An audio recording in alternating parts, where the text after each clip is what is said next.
Last night, the Padres came up the coast and brought some offensive thump to the East Bay. The Friars are missing one of baseball's brightest stars, but their lineup was relentless as they pounded out 8 runs in an interleague rout of the A's. Today, it's a quick turnaround as Frankie Montas takes the hill. Frankie's coming off back-to-back 10 strikeout outings as he and the A's try to split the series. A's and Padres next. It's an interleague matchup, A's and Padres, and we'll have it for you right after this. A's baseball on NBC Sports California is brought to you by Toyota. With 10 hybrids to choose from, there's one for everyone. Toyota, let's go places. By Xfinity. Experience a powerful and secure Wi-Fi connection for all your devices. Xfinity X5. Can your internet do that? And by Ram, the first truck brand to win Motor Trend Truck of the Year 3 years straight. Visit ram.com today.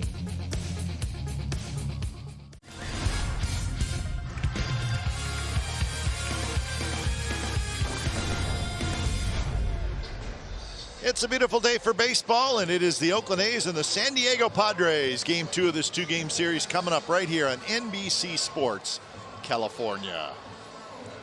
Hi again, everybody, and welcome to Oakland A's baseball, along with my broadcast partner, Dallas Braden. I'm Glenn Kuiper. A's will try to bounce back today after a lopsided 8-1 loss last night to the Padres. And the pitching matchup today, Joe Musgrove for San Diego. He's got a no-hitter this year, and Frankie Montas is going to pitch for the A's in Dallas. Frankie Montas coming off a terrific month of July, and in his last 2 outings, he has been dominant. Well, he has turned himself into a strikeout conductor because he's been punching tickets left and right, Kipe. Dialing up a couple outings with 10-plus punch-outs. Remember last time out against the Mariners, just mowing for Frankie Montas. And what you're seeing from Frankie Montas now is the ability to hit spots, the ability to work off misses, set up the punch out, and then again against the Angels, another dynamic performance from Frankie Montas. The stuff is there, the punch outs are starting to come.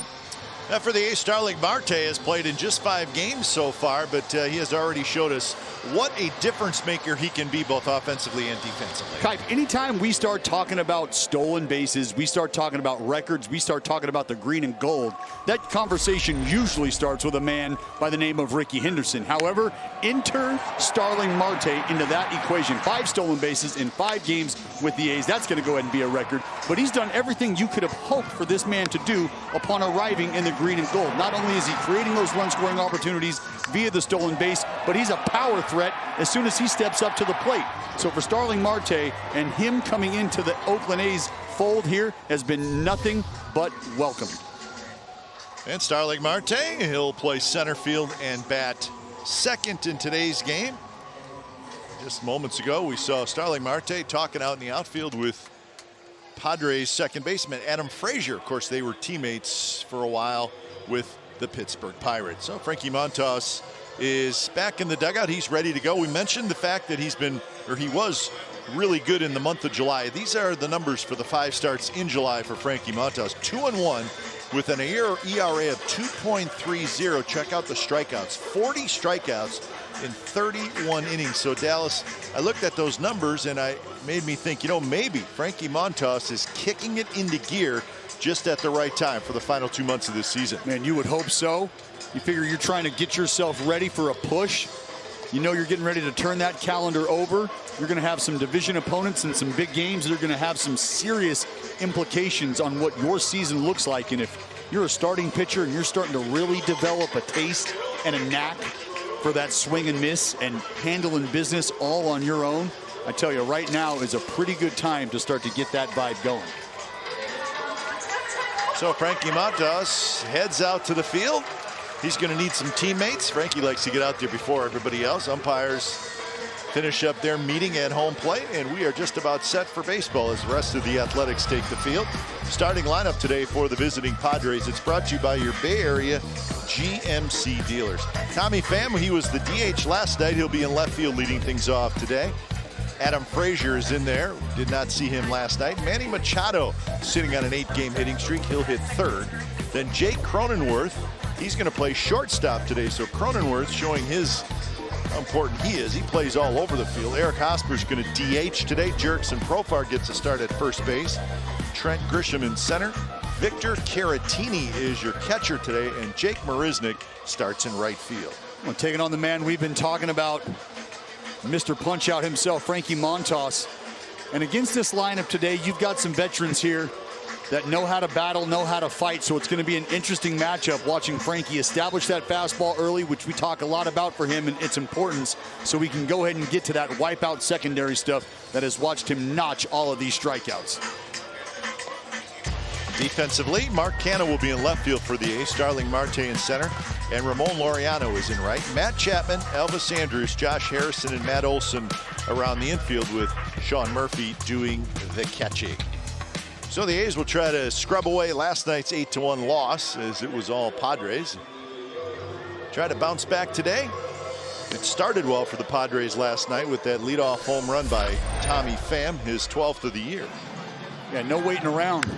What's good, Pham? Leadoff spot, some loud noise early on, and really never able to kind of settle back in from that point for Sean Manaea. But really just a tough ball game in general. A's kind of took that one on the chin.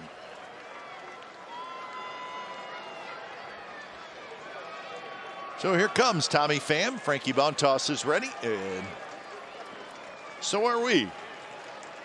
Just a quick 2-game series with the Padres, so the A's will have another off day tomorrow before entertaining the Texas Rangers over the weekend. So they'll try to get a win in an interleague matchup today with the Padres. First pitch of the ball game is a little bit inside to Tommy Pham. 66 degrees at first pitch, and that first pitch was thrown at 12:39. Line drive center field, and that's a base hit. So Tommy Pham had a couple of hits last night, and he opens up today's game with a base hit. Well, Tommy Pham just doing his chores, setting the table like a good leadoff hitter does. And I think there's a combination of a certain level of aggression that you like to see in a leadoff hitter, as well as the ability to remain disciplined and try to separate those balls from strikes early on, see what the starter's working with. I think A's fans can agree, treated to the best at it. You got a guy like Ricky Henderson, who's 1-0 more often than not. Keep an eye on Tommy Pham at first. He is a base stealer. He's got 13, and it's bunted, and it's a good one. Chapman has it. His throw is in time by half a step to get Adam Frazier. So clearly Frazier was bunting for a base hit, and he will not be given a sacrifice, and that's the right call. And pretty good bunt, but it's just tough to get anything past Matt Chapman. Well, and Matt Chapman really, I believe, turns those plays into the routine just with his athletic ability, and I think his anticipation, because he's been picked on, and he's really proven he's probably not the guy to pick on in that regard. Yeah, I mean, that if you watch, I mean, Frazier, the bunting technique was excellent, and it was really a good bunt. Good push bunt, but you're dealing with Chapman. Yeah, it's just the wrong dude. Yeah. I mean, we've watched D. Strange Gordon multiple times, very quick out of the box from the left side here at this ballpark, try to pick on Matt Chapman to no avail. Here's Manny Machado, 20 homers, 75 RBIs for Machado. He was 2 for 5 last night with a single, a double, and he scored a couple of runs. Umpires today, that is the crew chief Jerry Davis calling balls and strikes. Rob Drake is at first, Greg Gibson at second, Paul Clemens is down at third. And Manny hitting .373 with runners in scoring position, so primed for these at-bats. Strike outside corner. 1-2 to Machado.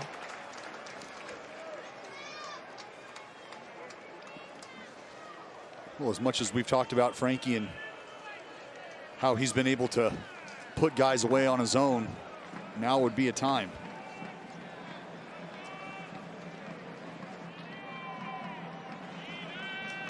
And he did. Struck him out with a splitter. Now, you don't see Machado break down his swing very often, and he just did. And that's because this is absolutely disgusting from Frankie Montas. Just a bucket of filth working off a hard 95-mile-an-hour fastball down. Bottom of this thing just falls out. Good luck. So 2 outs. Here's Jake Cronenworth. Cronenworth, 282, 15 homers, and 50 RBI. So good numbers across the board for Cronenworth.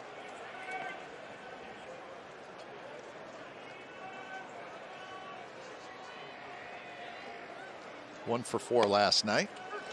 He was at second base last night, and that's where he usually plays.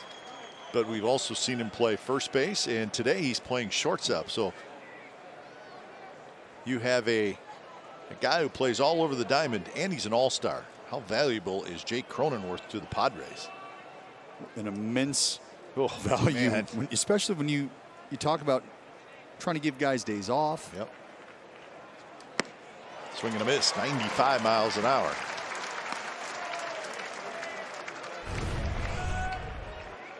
And Frankie right now, all gas, no brakes. And that splitter looked pretty good against Machado. Frankie can go a couple different ways here. Try to heat him up top again with a fastball, expand that zone, get back to that split should he not get the swing and miss here. Swing and a miss. He went upstairs with a fastball. So Frankie Montas piling up those strikeouts already. He's got a couple in the first inning. A's come to bat when we come back. First inning, their lineup looks like this. It's brought to you by your Bay Area GMC dealers. Mark Canha's in left, Starling Marte's in center, Matt Olson's at first, and Ramon Laureano's in right. Then it's Lowry the DH, Harrison at second, Murphy will catch, Matt Chapman's at third, and Elvis Andrus is your shortstop. We're going to be taking on Joe Musgrove. You remember Joe dialed up that no-hitter early on April 9th against the Texas Rangers. That was the first no-hitter in San Diego Padres history. But he's thrown the ball well all year long for the Friars. Coming off another sparkler against Colorado. Saw him go 7 innings, 11 punch-outs. So he's not afraid to punch a ticket or two himself. Couple of strikeout guys taking the mound today. Big, strong right-handers, Montas and Joe Musgrove.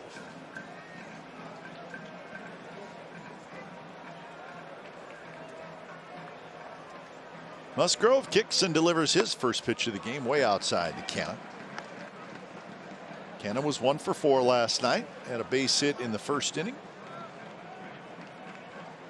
Hitting .256 with 11 homers, 37 RBIs. He's got 16 doubles and 4 triples.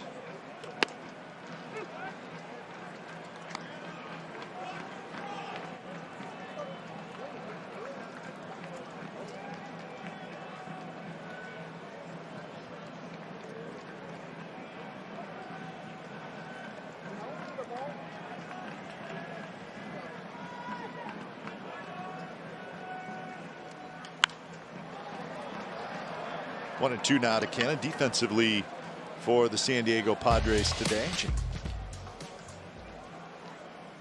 Austin Nola last night was tough on the A's. Nola was starting catcher last night, and today it's Victor Caratini. Yeah, Nola. Nola rolling the pola. Swinging it. You know, looking at that Padres defense, it reminds me a little bit of the Athletics in the fact that the A's have guys who move around. They have excellent versatility, especially now with Harrison. And the Padres have the same thing. We talked about Cronenworth, but you also have Adam Frazier who can play in the outfield. You have Jurickson Profar playing first base today. He can play all over the infield and the outfield. So the Padres have a very nice roster as far as versatility goes, along with a lot of talent. But same thing with the Athletics, and that's a big deal. And I think it's maybe even more important now than maybe it was 3-4 years ago. It seems like managers are using their rosters more. What do you think, Dallas? Couldn't agree more, Kipe. And when you think about the way that the defensive approach in baseball has evolved, you need athletes out there more than you need anchors on the corners, right? You need guys that can range.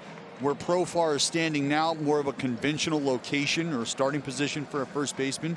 But you see the shift, and you've got to have guys that can range laterally, get back to the bag. And we're talking about Jurickson Profar here. Well, the guy at the plate right here, Mark Canha. We're talking about a guy who go play center field for you and then go stand over at first base and be an athlete. I mean, it's very important, in my opinion, in regard to how the game is attacked defensively. 2-2 to Canha. Starling Marte waiting in the on-deck circle. A little bit outside. Mark Canha doing what Mark Canha does. This guy who sees more pitches than anybody per plate appearance.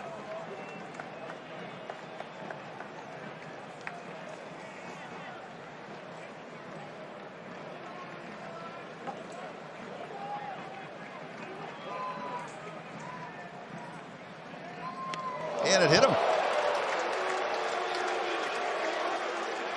So Canha hit by a pitch again. That's 19 times he has been hit by a pitch. Yeah, well, he leads the big leagues in pitches per plate appearance, and with that one right there that he just sewed on from Joe Musgrove, he is now the sole leader of that category again as well. 19 on the year. Just go ahead and roll into it. Let the pad do the work.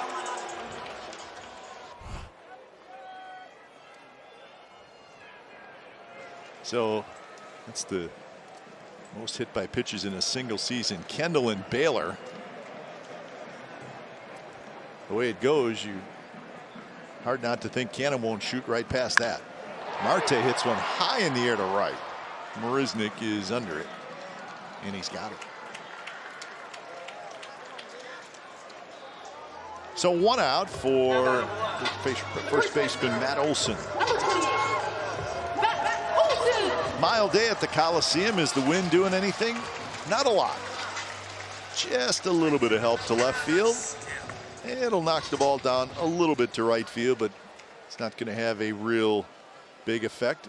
Remember the distance in feet. That was the numbers that we showed you. That's how much it's going to help you or knock it down. I know we're supposed to have a high of somewhere in the neighborhood of 66 degrees out here. It is a gorgeous afternoon right now.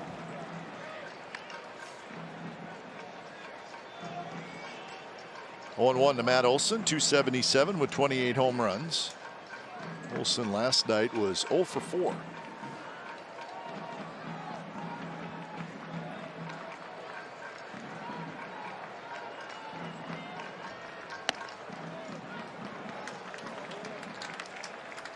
Musgrove having a bit of a time right now trying to get that curveball in the strike zone.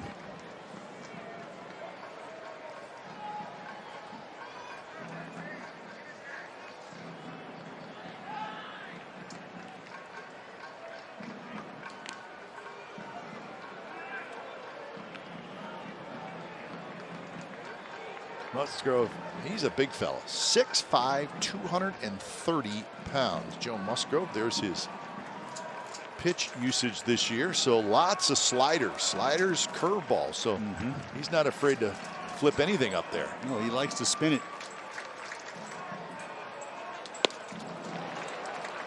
1-2 now. Well, and you can see why. When he's able to get on top of that pitch, he's able to really pull that thing down. It makes you feel like that thing just starts to pick up speed as it works its way down. See, Manny Machado, the third baseman, is over on the right side of the diamond with the shift on.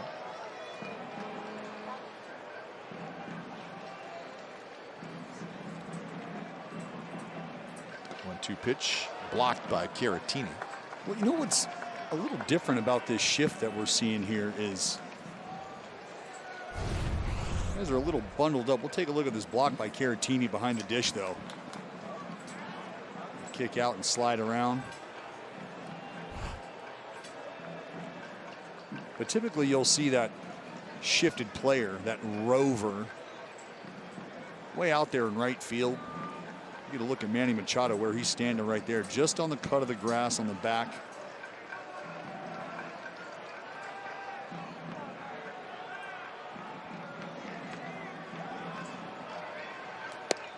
Swing and a miss. He struck him out. Took something off, so Musgrove gets his first strikeout. Back-to-back hammers from Musgrove. Previous pitch was going to be a strike. Got the swing, but this one here just down outside of that box on your TV screen at home. Pretty good pitch for Musgrove there against the big fella. 2 outs for Ramon Laureano.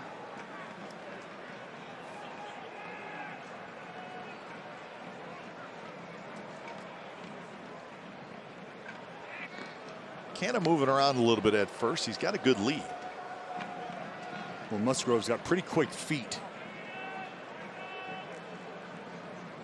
He's able to turn and pivot on that mound.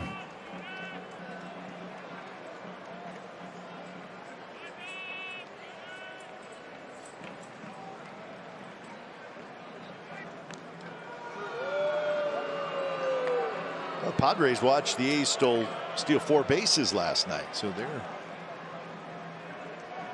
keeping a close eye on it. Well, that's understood, but I think there's probably a difference between Blake Snell and Joe Musgrove. True. Very true.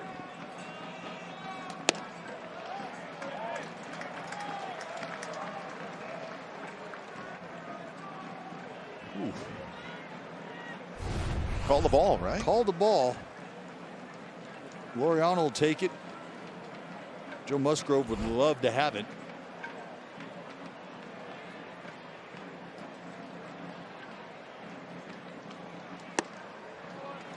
That one just a touch low. A couple of very close pitches. Jerry Davis not giving the call to Joe Musgrove. And Ramon Laureano the beneficiary, and now he's up 2-0 in the count.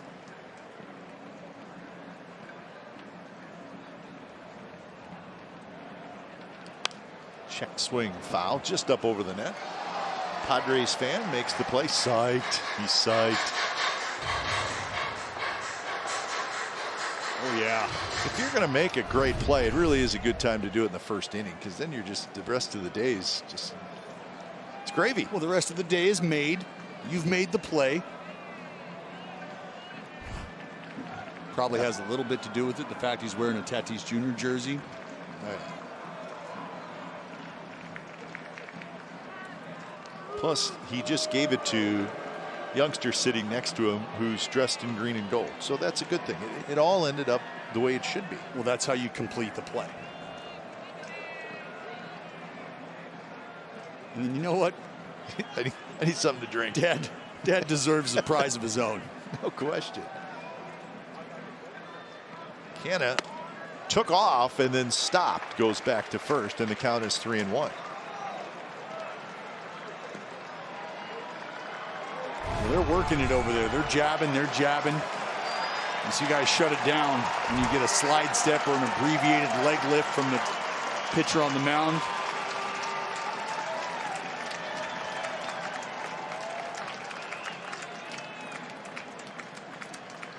Swing and a miss. So Musgrove went away from the strike zone on 3-1, and he got Laureano to chase. And that is purely Laureano thinking fastball out of the hand.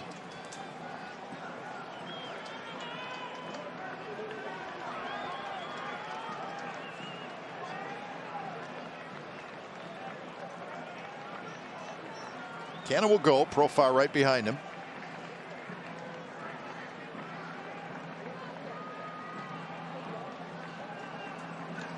And he got him swinging.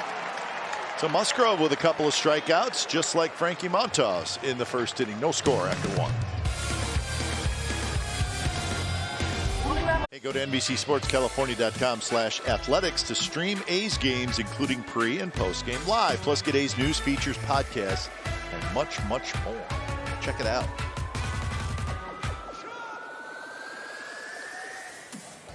Here's Eric Hosmer leading it off, second inning.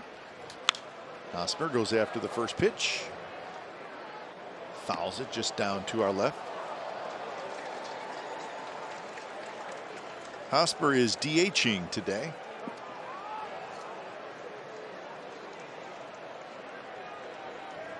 1 for 4 last night with a single, a walk, and he scored a run.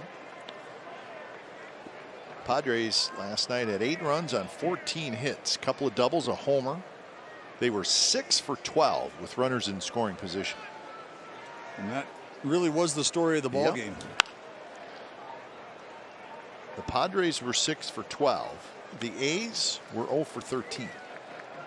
Well, and if I'm not mistaken, it kind of feels like the A's might have been 0 for 10 or so within the first 3-4 innings of the ball game. They were 0 for 10 after 4 innings. Yes, you are correct, Mr. Braden.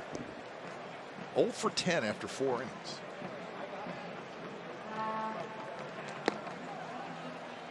And you know, for an offense that is really, I don't want to say still trying to figure out who they are. I think it's a little, I think we're beyond that. But for an offense really trying to nail down how they're going to be able to score runs, when you have those chances and you're not able to capitalize, that can sting early on in a ball game.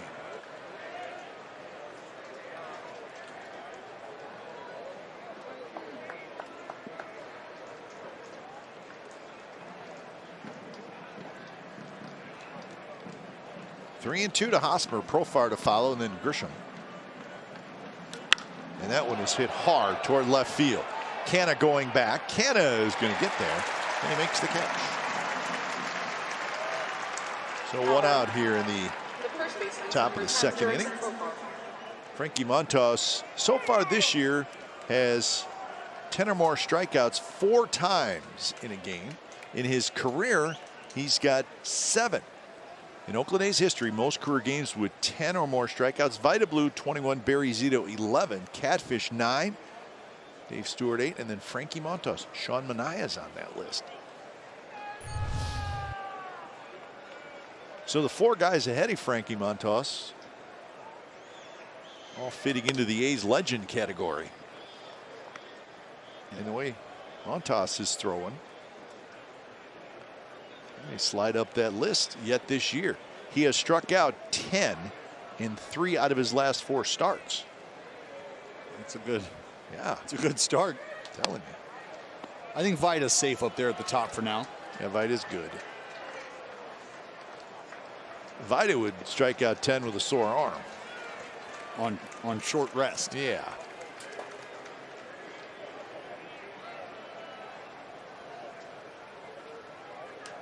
Profar, good swing on 2-0. Pops a foul back.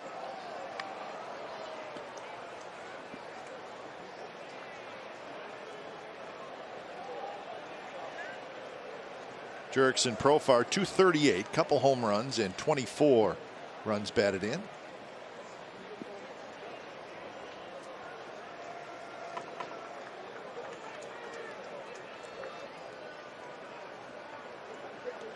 Swing and a miss.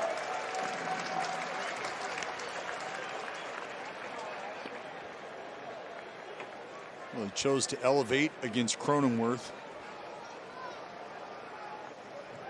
Lefty faced to end that first inning.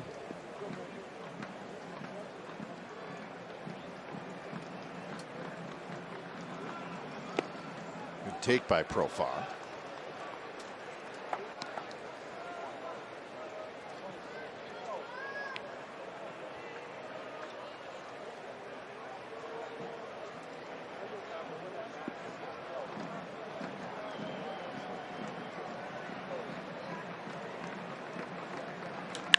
There's a shot. Chapman dives, cannot quite get it. And Profar has the 2nd hit for the Padres. The shift on. Chapman playing the shortstop spot, cheated toward the middle, and he almost came up with it. He sure did. That was very close. This ball rifled back up the middle, maybe about 6-8 inches or so away from Matt Chapman.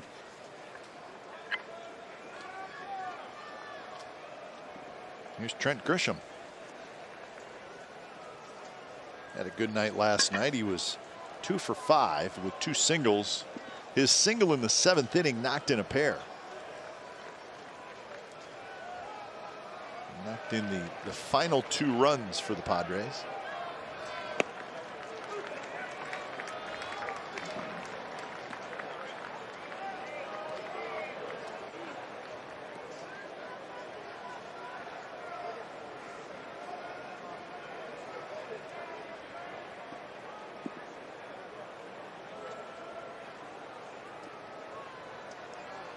Big gap in right center for Trent Grisham.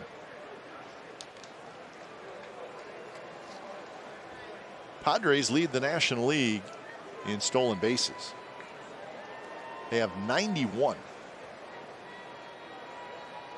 And you got Profar out there right now. Profar is at that cut of the grass. And for me, that says ready to run. Profar's got 10 steals. He's been thrown out 3 times. So another dimension to this Padres offense is they can go get steal a bag if they need to. And I think that has a lot to do with them identifying some of those Swiss Army knife type players that have that as part of their toolbox.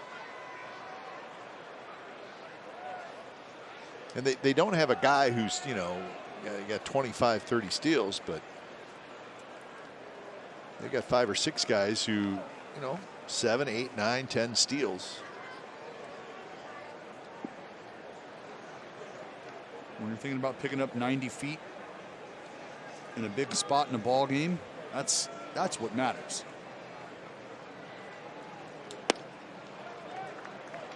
Very close but low.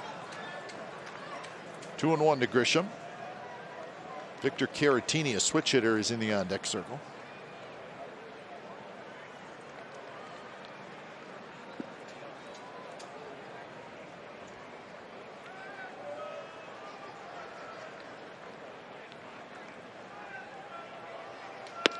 There's a strike. Trent Grisham was originally a first-round pick of the Milwaukee Brewers. He was the 15th player taken in the 2015 draft. But then in the offseason between 2019 and 2020, the Brewers traded him to the Padres. Well, I think it's safe to say he's found a home. Yeah, Padres probably happy with that deal.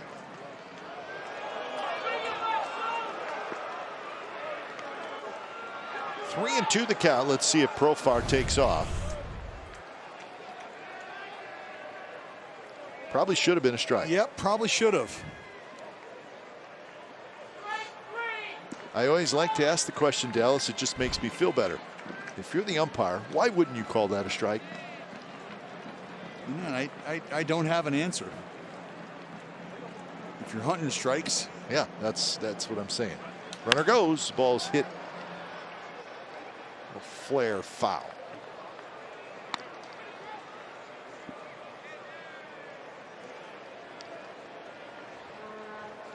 Well, you know, I've also thought that I think visually, and this could all be part of the plan here, but what you present to the folks who are watching the game at home, they see that box.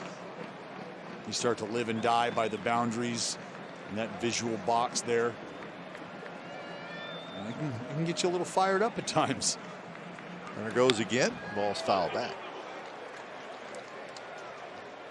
Yeah, and listen, the box is not official. It's a TV thing, right? I mean, it is, but it's not far off. It's not far off at all. No, and I think it's a great reference point. Yep, absolutely. Gives us something to talk about every pitch. That's we it. Want to.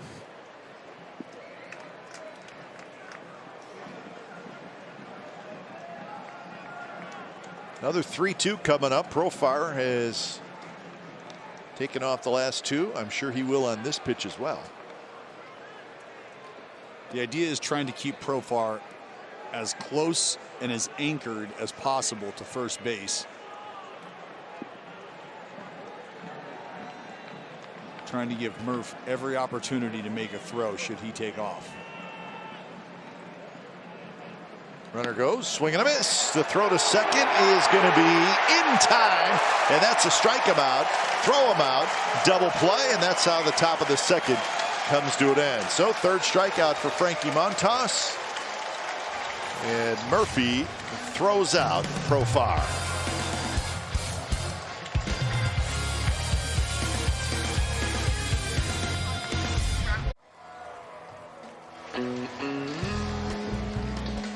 Ride the wave with your green and gold. The race to October baseball is heating up, and you won't want to miss the best show in the town. The A's have some amazing matchups on the horizon. Giants, Yankees come to the Coliseum this month. Bring a friend. Heck, you can bring the whole family. We encourage it. Tickets start at just $19. So please find your seats at athletics.com/tickets. Lowry, Harrison, and Murphy in the bottom of the second inning.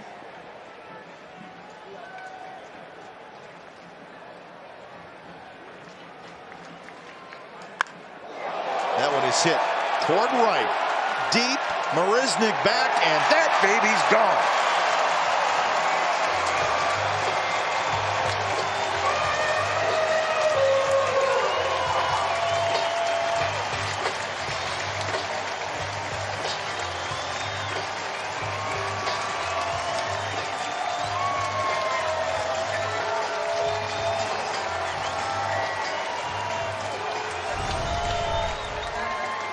Let me tell you a story about a man named Jed. 90-mile-an-hour cutter in. Straight up drop head. Had a baby Jed working it inside, able to tuck this thing down the line. Go ahead, pack your bags, folks. All aboard. Next stop, Pound Town. So the A's grab the 1-0 lead. That is home run number 12 for Jed Lowry. Here's Josh Harrison.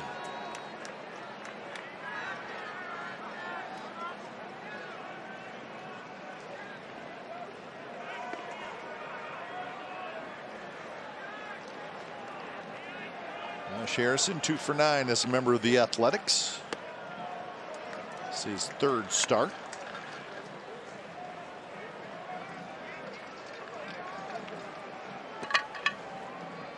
Last night he had a base hit.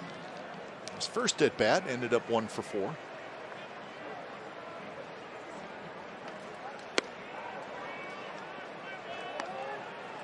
And the addition with a guy like Josh Harrison gives Bob Melvin the ability to keep Jed Lowry's professional approach in the lineup. A little half day off, as we call it.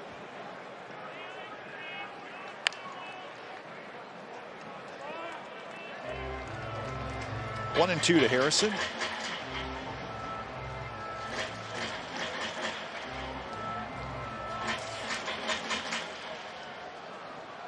Padres play Harrison to hit the ball toward right center. And he does hit the ball that way a lot. And it hit him.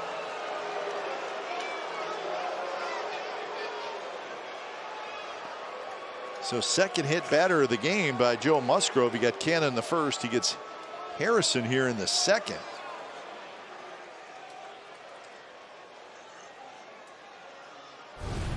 Nick Paparista out to check on Jay Hay, see where this catches him.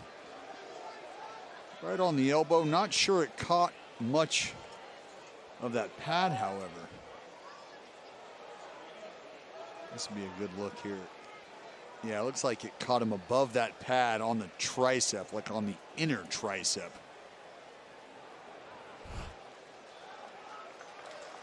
So looks like he's going to be okay. 13th time he's been hit by a pitch. We got ice. We got ice.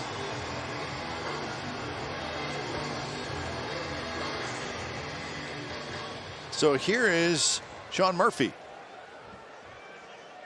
A couple days off for Murph, with Yan Gomes getting the start on Sunday, and then Gomes getting the start again last night.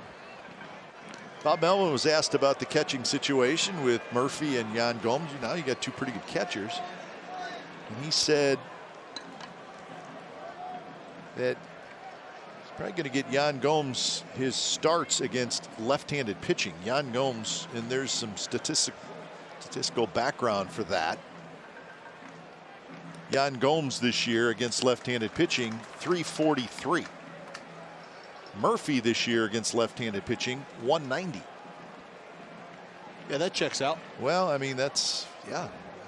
And don't think the A's didn't know that when they made the trade.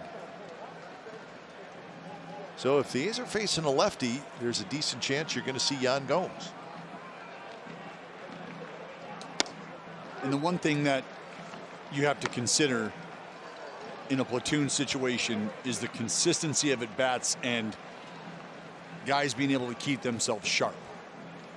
Because we're used to getting those everyday ABs, and you just kind of take what you can get against the minus side of your platoon, which would be a Sean Murphy against left-handers. Slowly hit. Cronenworth scoops, throws, and they get Murphy. So that is the first out with Harrison going to second. Well, earlier this year, Joe Musgrove made history, and we'll tell you why he made history. He threw a no-hitter. He did it against the Texas Rangers down in Arlington. It was just his second start of the year on the 9th of April. No walks, 10 strikeouts, 112 pitches, and that was the first no-hitter in the history of the San Diego Padres franchise. On top of that, Joe Musgrove is from San Diego. Yeah. So that made it a pretty big deal all around. So hard to believe, though, that the Padres, they've been around since 1969. That was their first no-hitter. Nice. So it was a big deal. Yeah, very big deal. I mean, especially as the hometown kid. Second start, right? Second start. You get traded, make your way back over to a place you grew up going to watch ball games at, and now here you are. And an achievement that had never been done before. Your name in that book forever.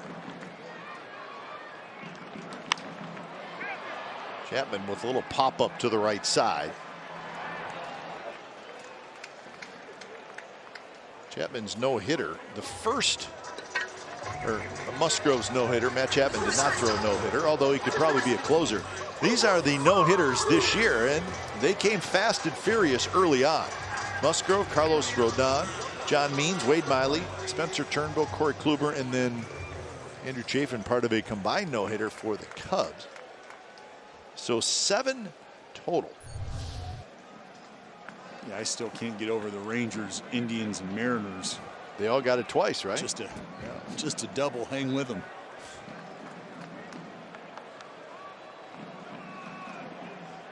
Two outs for Elvis Andrus. So yeah, that was a big deal for the Padres. This is their 53rd year as a franchise, and they needed a no-hitter. Padres came into the league in 1969 when baseball expanded by 4 teams. Padres, Expos, Royals, and the Seattle Pilots all came in 1969. Well before your time, Dallas, but it was a big deal in Major League Baseball. You add 4 teams, and that was also the year they started dividing up the leagues into divisions. Yeah. So big changes back then, and Padres were part of it.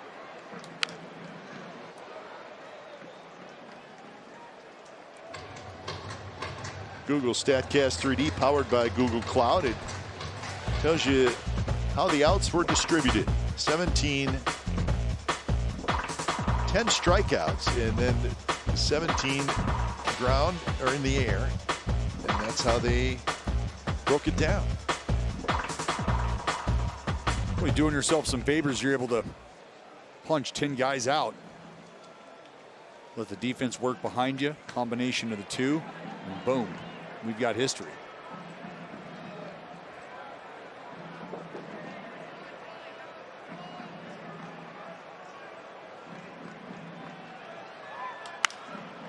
Drilled foul right side. Well, Musgrove, we talked about Frankie Montas and his 10 or more strikeout games. Montas has 4. Musgrove has 5, including his last outing when he struck out 11 in 7 innings against the Colorado Rockies. Yeah, and what's really cool about that, Kite, is aside from that no-hitter against Texas, those other big punch-out games all done in under 100 pitches. Good call.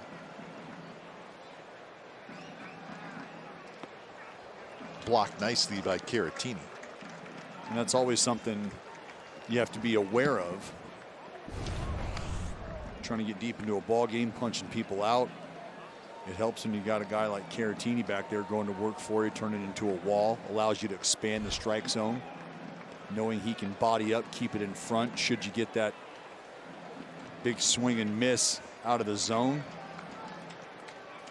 He'll be able to put a bow on it in the back end.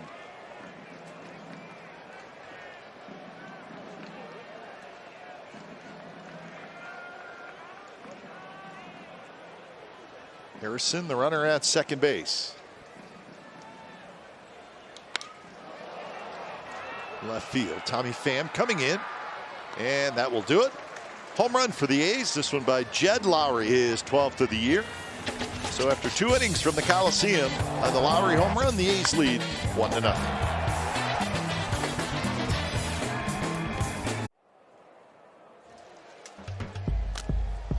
Fans, download the MLB app to get in-game video highlights, live pitch by pitch, breaking news, player updates, stat leaderboards, and much, much more for your Oakland A's. So it's the 3rd inning, 1-0, the A's lead. Caratini drives one toward right center. That'll get down for a hit. Marte cuts it off. Caratini's going to try for 2. Throw coming in, and it is just a little bit late. Caratini in with a double.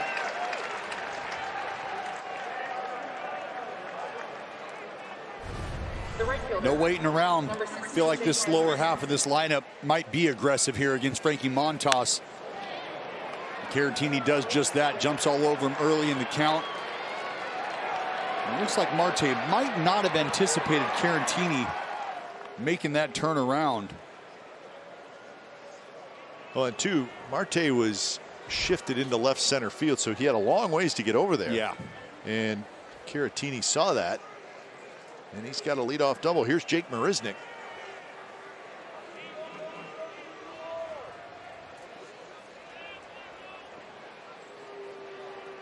First pitch to Marisnick is outside. Padres come in 15 games over 500.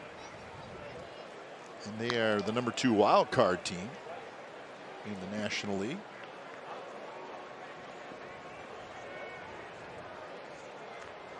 Marisnick, a trade pickup for the stretch run for the Pods. He had a big at bat last night.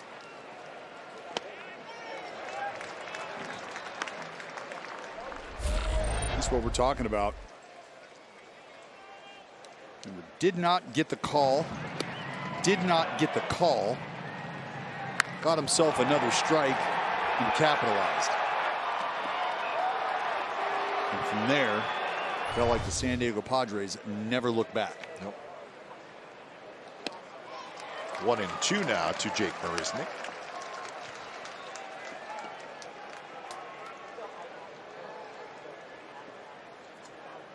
Padres have had a lot of success in interleague play this year. They are 10-2.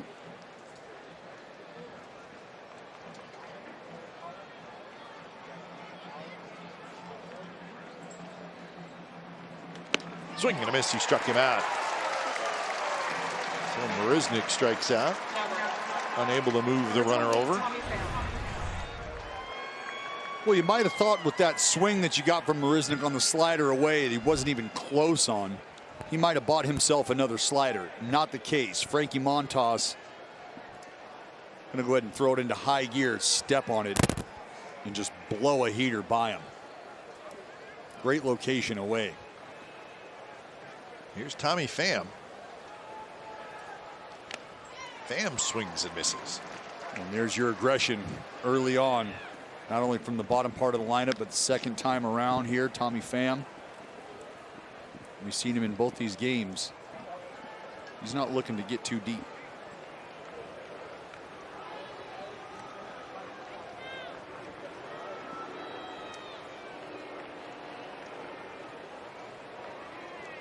Harrison just trying to keep Caratini somewhat close to second base.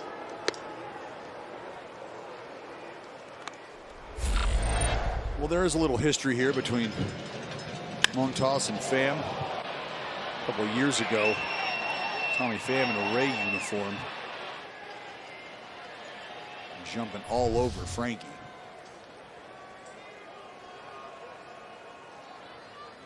I think they met later on in that season, did they not? Yes, they did. Yeah.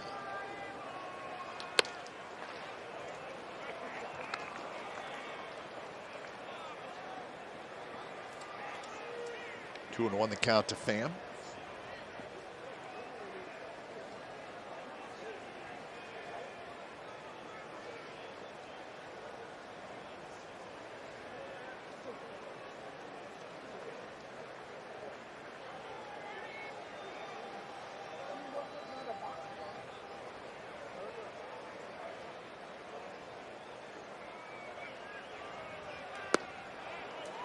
Close pitch, and now it's 3-1. Well, Pham's done a good job himself in the leadoff spot. Guy who's done a good job as far as discipline goes. 56 walks.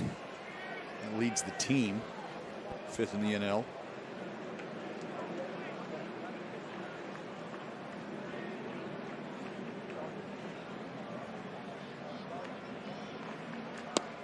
And a strike. Pham thought it was a ball, but right at the knees.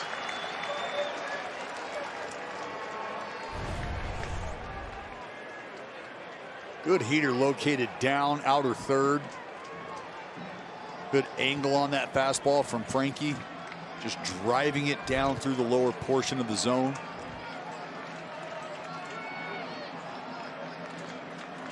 And Pham swings and misses. 2 more strikeouts this inning for Montas. He has 5. Well, you knew after a good fastball located down there, the split was coming. Why? We're talking about the angle of that fastball, right? And now we think about Frankie Montas and his ability to double up. You have to guard against 95. Well, he's got the ability to generate that arm speed that looks just like the fastball, but that split finger, about 55, 58 feet, starts to bottom out, and you're already fully committed. So 2 outs. Here's Adam Frazier.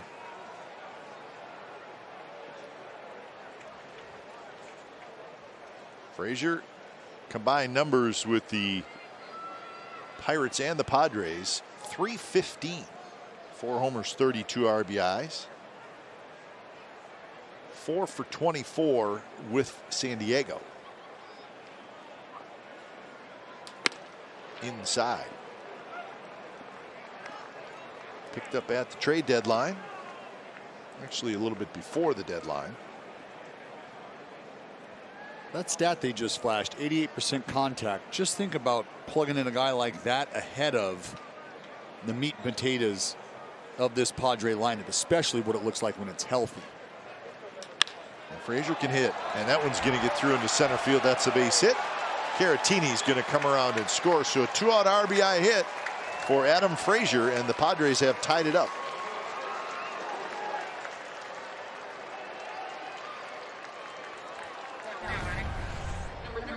Almost right on time.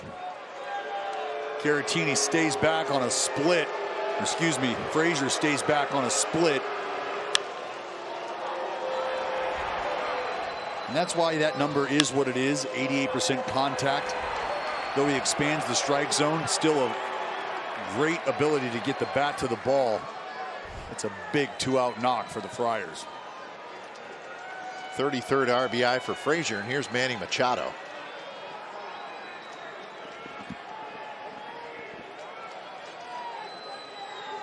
Machado struck out in the first. Swing and a miss. Next ball, 94 miles an hour.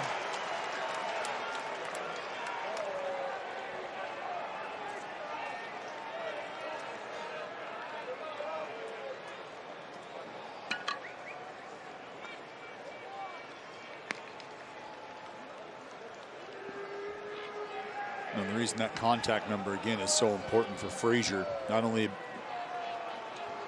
plugging him in ahead of these guys, but if there's guys on base, guys that need to be moved over, runners that need to be hit behind, Frazier's got that in the bag.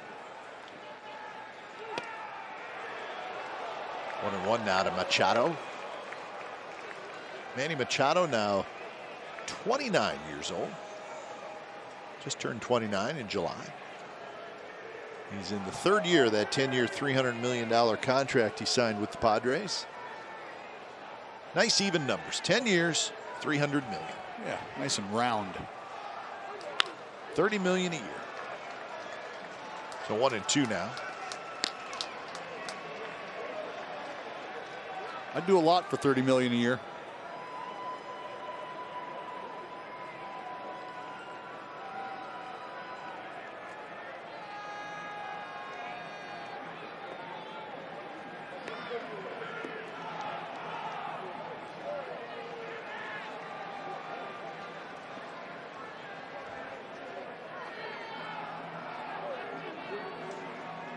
Frazier with a lean over at first.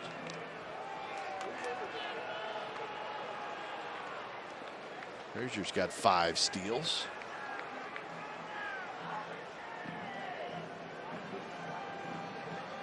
Last thing you want to do if you're Montas is allow Frazier to end up in scoring position. And that's a foul tip, swing and a miss, and that will do it for the Padres. They get an RBI hit from Adam Frazier, bottom of the third coming up. It's a 1-1 ball game.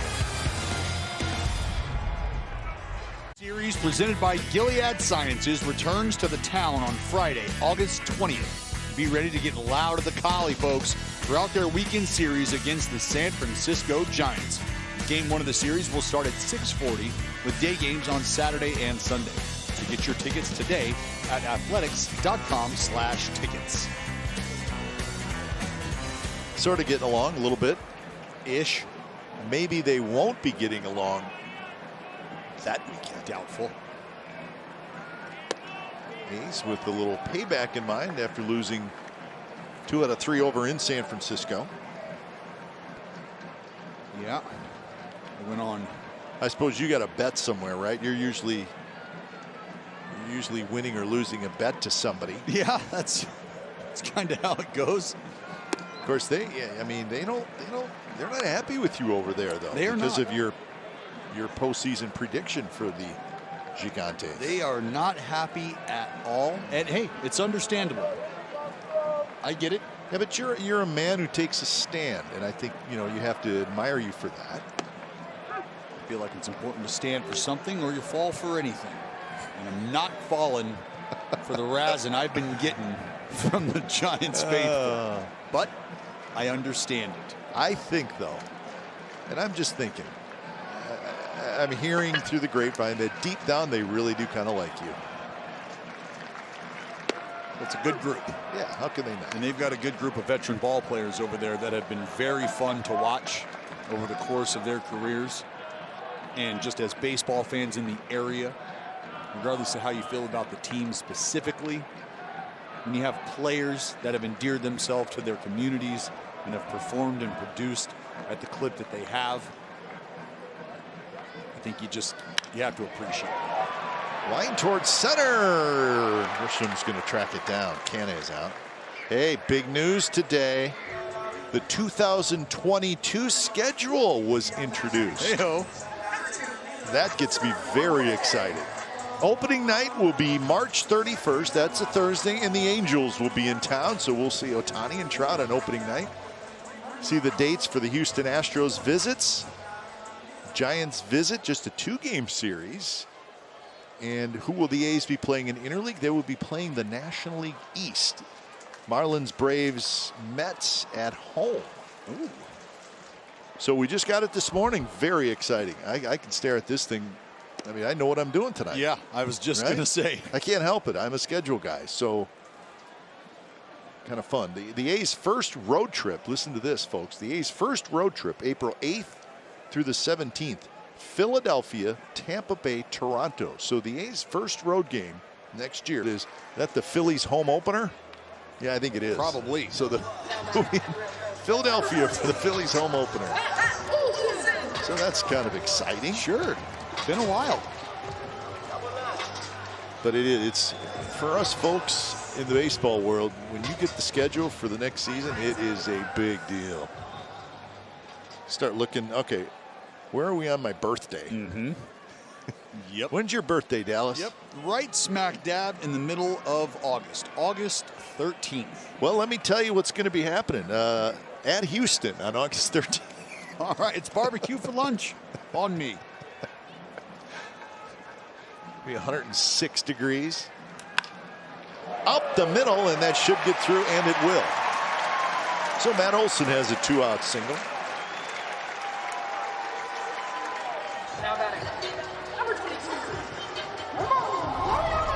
Way to get it rolling here. It's like a little cutter kind of working its way back in. Matt Olson strong enough to fight this thing off. It's going to feel like you hit it off the thumbs. A big dude like Ole can power it out there. So here's Ramon Laureano.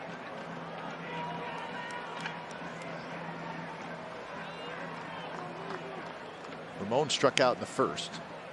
A couple of strikeouts for Musgrove. Sharp breaking ball. Called a strike by Jerry Davis.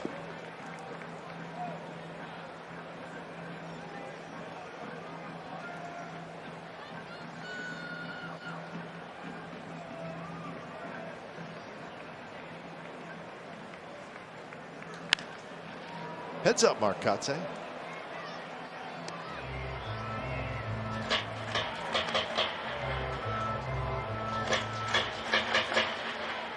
So 0-2 to Ramon, hitting in the cleanup spot today.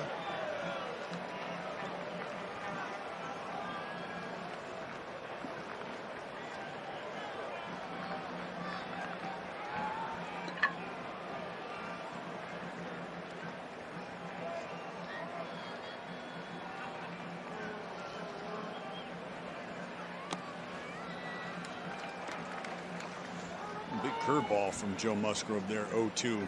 Typically see him go to that slider, 0-2.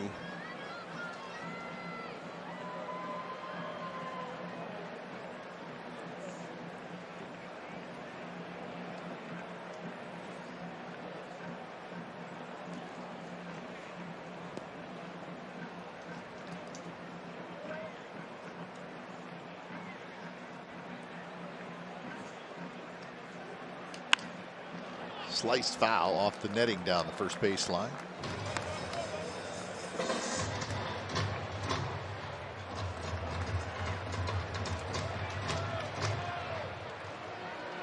Pitch number 50 coming up from Joe Musgrove. He's running the game. A Lowry home run in the second inning.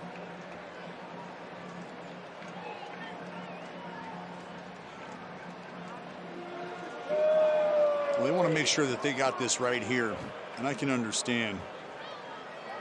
1-2 count, opponents hitting 114 against Joe Musgrove.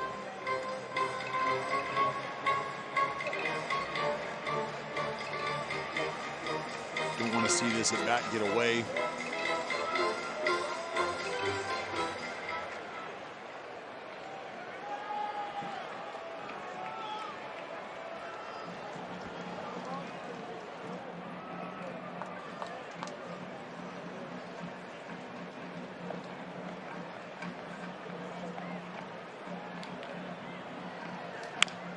Another foul ball. This one bounced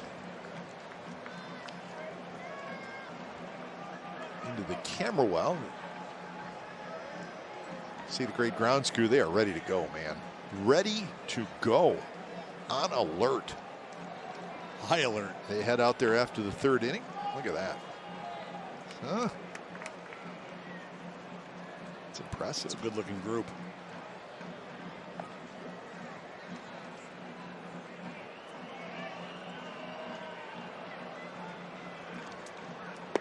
Swing and a miss, struck him out. So third strikeout for Joe Musgrove. We're on to the fourth. Padres 1, A's 1. Check out the T-Mobile coverage cam. This shot right here is from what we call our tight center. It's not the same camera that you see all the pitches from when it's regular game action. This is a little tighter and you get a good look at the strikeouts. I think that's probably my favorite. You like tight center? Tight center, big fan of tight center. You get the release point from the pitch. You watch the trajectory. And what I really like is if you're watching the hitter's face during a swing and miss, you can watch the soul escape his body. See, that's the regular center field camera. One that shows when the pitch is delivered.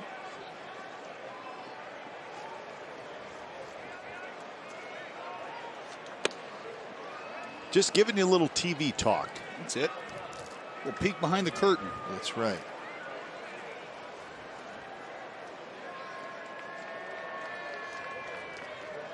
One and one to Jake Cronenworth, followed by Hosmer and Profar. Strike.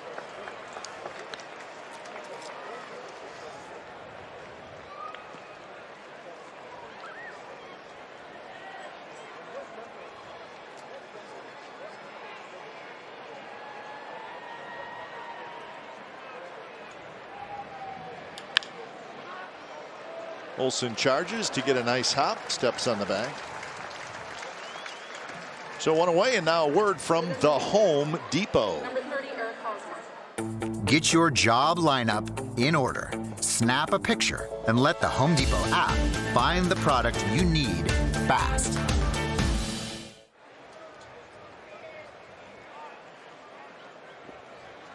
So here's Hosmer. Hosmer hit a ball hard to left field in the second inning.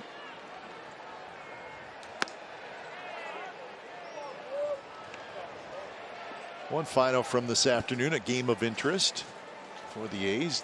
The Rays beat the Mariners 4-3. Seattle had won the first two games of that series. That one's driven towards center. It's going to be a hit. Marte cuts it off, and Hosmer has a one-out single.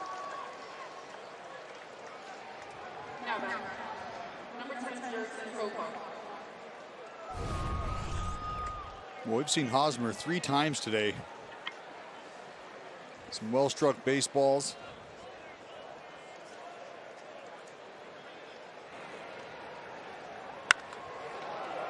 And Marte ranging over, gonna cut this thing off.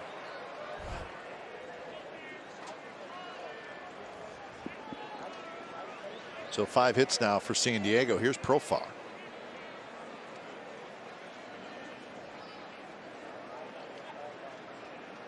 Profar takes a strike on the outside corner. In that Rays win over the Mariners, Mike Zunino hit his 21st home run. He's hitting only 192, but got a ton of power. He'll take the homers. Yeah. So the Mariners, who coming into the day 2 games behind the A's in that wild card race, dropped to 2.5. So a couple of hard hit singles for the Padres here in the 4th inning. Well, we've seen Frankie use a little bit of a backwards approach, going soft early. This is just a splitter that stays up. And that's a pitch here hitters talk about. You see it high, let it fly.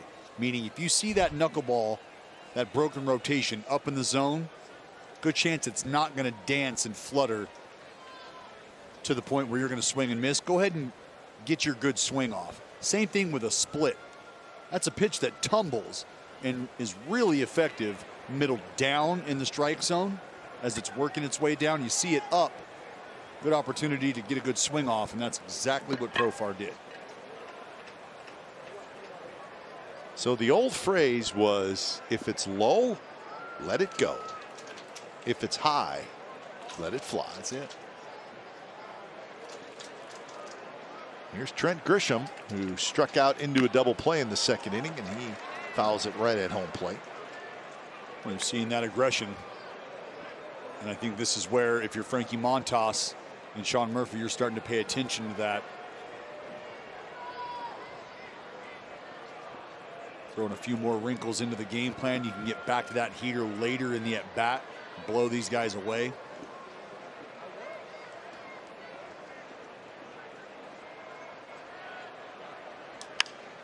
Little pop-up jam shot. So the count 0-2 to Trent Grisham.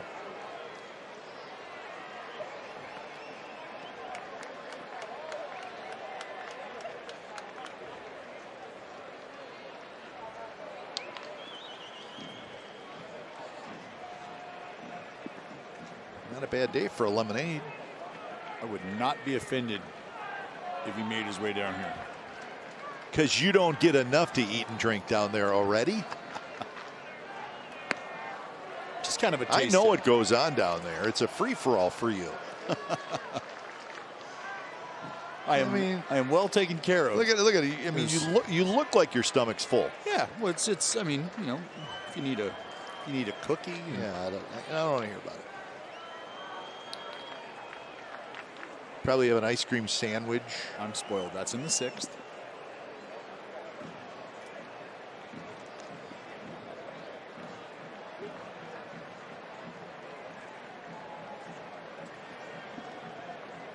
Hosmer, Profar are the runners, and the pitch off the plate, 2-2.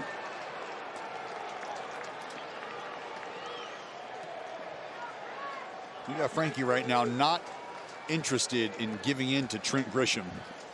Got him to 2 strikes, trying to see if he can get him to fish a little, expand his strike zone.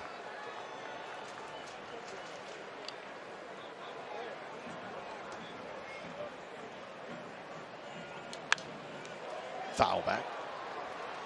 And as much as Trent Grisham may have struggled really since the All-Star break, hitting just 145 since the break, 8 for 55 over that stretch, but 296 with runners in scoring position.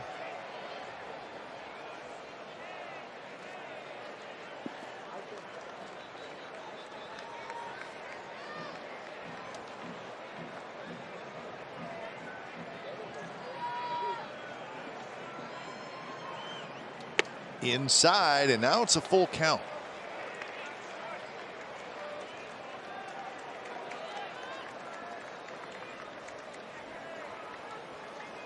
No walks and 6 strikeouts for Montas.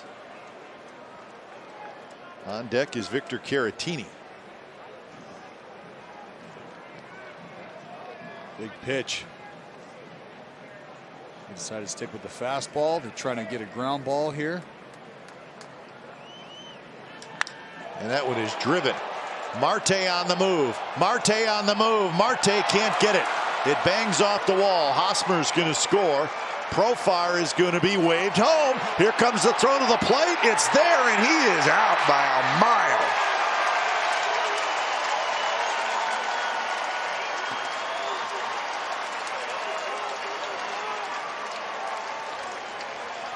Bobby Dickerson, the third base coach for the Padres, probably wished he could make that decision again because it wasn't even close. Profar just had to wait to see that Marte was not going to catch it. Well, once he saw that and he saw that big kick, maybe what's not anticipated is Laureano coming around the backside, backing up, and all in one fluid motion, making that throw in. See Hosmer making the read, ball off the wall, good to go. He's going to cruise in, no problem. But you can see Dickerson throwing up the wave. And there was just nothing that Profar could do. And I do believe there's a lot to do with Laureano on the quick exchange, getting it in, and the relay throw after being on the money. And that's going to be a base hit. Grisham's going to come in to score, and it's 3-1 Padres. Boy, the Padres have had a ton of clutch hits in this series, and heck, we've only played 13 innings in this series. Well, out of those 13 innings, I believe this is the 3rd inning where they've strung 4 hits together to put up a crooked number.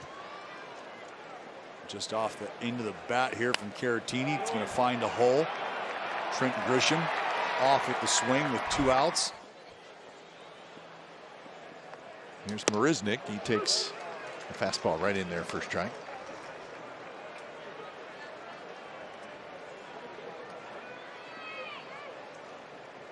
I think the Padres have kind of showed you what the recipe is. Get guys on, take advantage of it. Get big hits with 2 outs with runners in scoring position. And I mean, it's no secret that I think this short series has kind of showed you what happens when those opportunities are not capitalized on.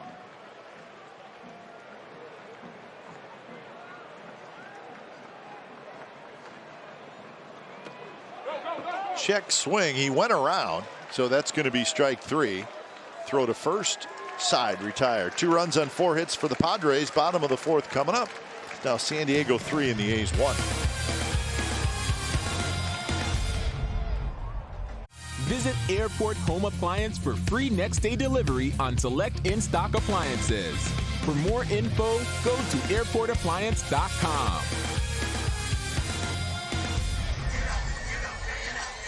So the Padres grab a 3-1 lead. We are headed to the bottom of the 4th from the Coliseum. Sun has come out, so it was cool this morning, but it is warmed up nicely. Full afternoon of sunshine. Well, this is the story in the series, and it's hard to ignore. Runners in scoring position. The Padres are 9 for 19. The Athletics 0 for 15. So really, Dallas, both teams have given themselves enough opportunities. It's just the A's have not been able to come up with a hit. You got to finish it off. You know, that's why it's get them on, get them over, get them in. You can get them on and you can get them over, but that really doesn't do much if you're not able to drive in that final nail. Well, I was thinking about that looking over the game last night, and it was a perfect example of, we talk a lot about stolen bases now because Marte steals bags, and stolen bases are great, right? Get yourself in scoring position, but that is only half the equation. You still need to be driven in, and last night the A's had 4 stolen bases, but they were 0 for 13 with runners in scoring position, and the only run they scored was on a home run. And so then you start to think to yourself, and maybe if you're Bob Melvin, thinking, you know, I love the idea of moving guys up, but if we're not able to capitalize on that, that might become a bigger gamble than even the numbers tell you it is. That's right. Because you're just not able, as we've talked about, to finish that effort off. So do you want to flip that coin and see if you can pick up 90 feet? Great. Well, what does it look like after that? And if you haven't had much success, then your approach might tell you maybe, just maybe, we're better off waiting for that 3-run homer until collectively as a group we can figure out a way to start putting the ball in play with runners in scoring position, getting those big 2-out knocks. And you have to also put into the equation of what if you get thrown out when you're trying to steal. I mean, that has to be part of it as well. Stolen bases are great. Getting thrown out is not.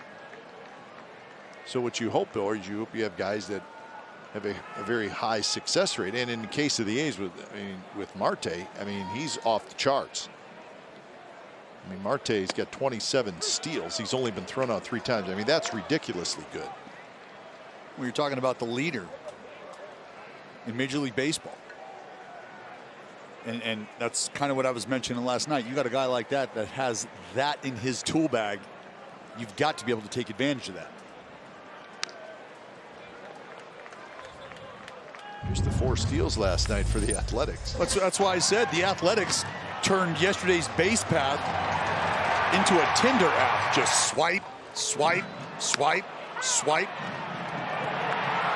They were swiping on everything. And you see guys that fancy themselves base stealers. They start to get together, talk shop. They're picking up tips and insight on guys. And I think that has a bigger impact than people might give credit. You know, you bring somebody over that does such a good job like Marte does, there's going to be conversations. Hey, what are you looking for? What are things you look for in a pitcher? Pre-pitch, glove set, sequence. It's not just about getting on first base and taking off. There's a method to the madness.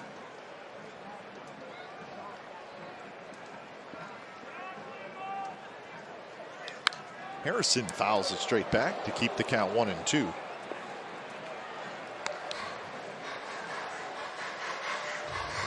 Josh Harrison was hit by a pitch in the second inning.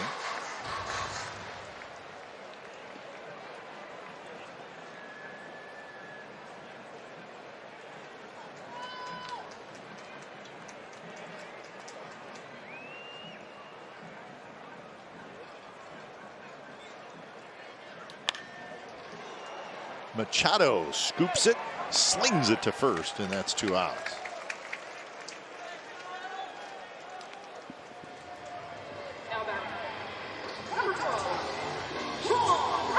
Eight of the last 9 retired by Joe Musgrove, so he has found a little groove. And that's what you try to avoid after a guy might give a run or 2 up early on. He starts to settle down, gets comfortable in the approach. Next thing you know, you look up, 4 or 5 innings have gone by and start to run out of time.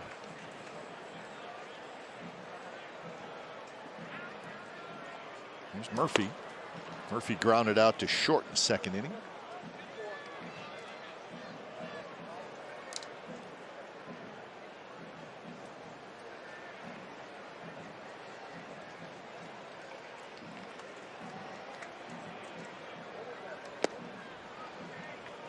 Sean Murphy's the kind of guy, he does not want to sit out. He wants to play every day. But I would guess, Dallas, that having a couple days off, he may not have liked it, but probably helped his body out a little bit. Oh, it's going to help. And I don't know a catcher across Major League Baseball who's going to tell you they want a day off, who's going to tell you they need a breather. And I think we can identify the fact that that's just not true. You got to give these guys a blow every now and then. But for a guy like Sean Murphy, being able to get his body right a little bit, also being able to learn from a guy like Yan Gomes, you put those 2 cats together in the same room, and if you're Sean Murphy, you're going to do a lot more listening probably than you are talking, but you're coming out of there not only feeling good about yourself physically, but each and every day an opportunity to learn the craft at a different level.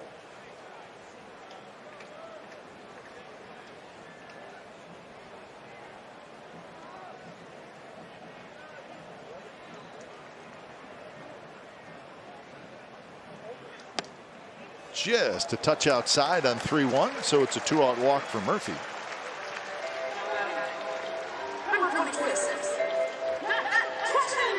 It's the first walk issued by Joe Musgrove.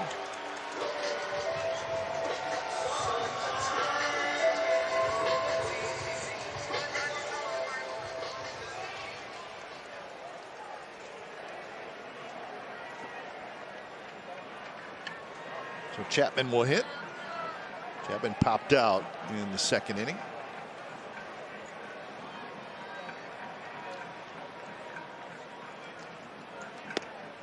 Breaking ball drops in for a strike. The old first pitch strike with a breaking ball. Well, he started to get a feel for that pitch and has deployed it when necessary.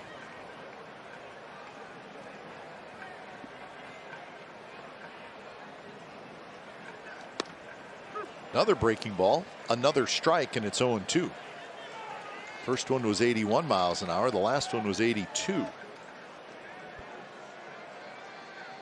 Well, he doesn't throw that changeup a lot, but what he does do is a good job of changing speeds on the breaking ball, shaping it a little differently.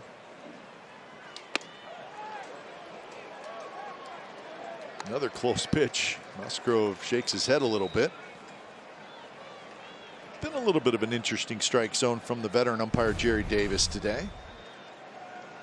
They're trying to work this curveball away. Spins, catches the inside corner. No love, though.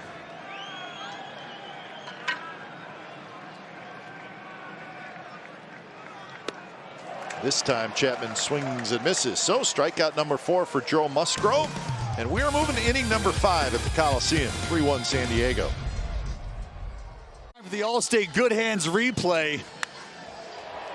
Let's talk about it. Incredible effort. The backup, the relay, the throw at the end to put a bow on it all. It's easy for Laureano to buy a ticket and watch Marte out there in center field. That's just not in his DNA. Get somewhere. You've got somewhere to be at all times on a baseball field. Laureano doing a great job. Jay Hay dialing up a strike, gunning down Profar. Perfect execution.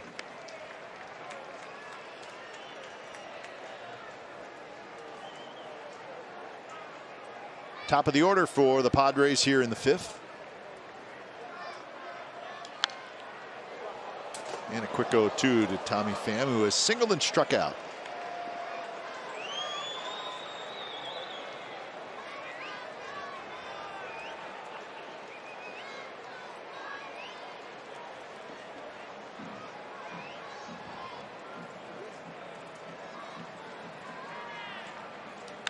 Foul back to the screen.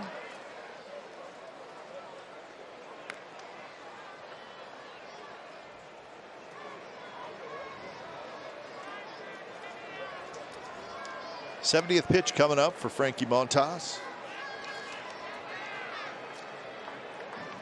He's gone over 100 pitches in each of his last 2 starts.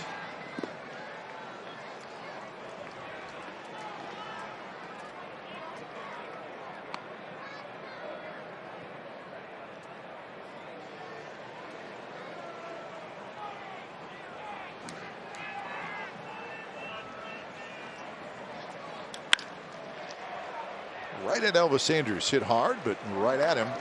Pham is retired. So that is out number 1 here in the 5th inning. Earlier today, we found out that the A's had signed Chris Davis to a minor league deal. How about that? He went to the Rangers in the offseason in the Elvis Andrus deal. He just could not get going with the Rangers. Chris Davis, of course, had 4 really good years with the Athletics. But it just, I don't know. I don't know. The wheels just kind of fell off, and he just never could get back rolling again. A little bit frustrating for, obviously, for Chris Davis, but I think for everybody in the A's organization, because they know how potent he was for actually quite a long time. He's back, minor league deal. Don't know where he would fit in at this point at the big league level, and I don't know that that's the plan. I mean, he needs to swing the bat in the minor leagues for a while. Well, I think just the idea of Chris Davis battling through the injury and just really trying to do everything he could to get back to the hitter he was in terms of the power threat. And I think when you're fighting yourself and you're fighting injury,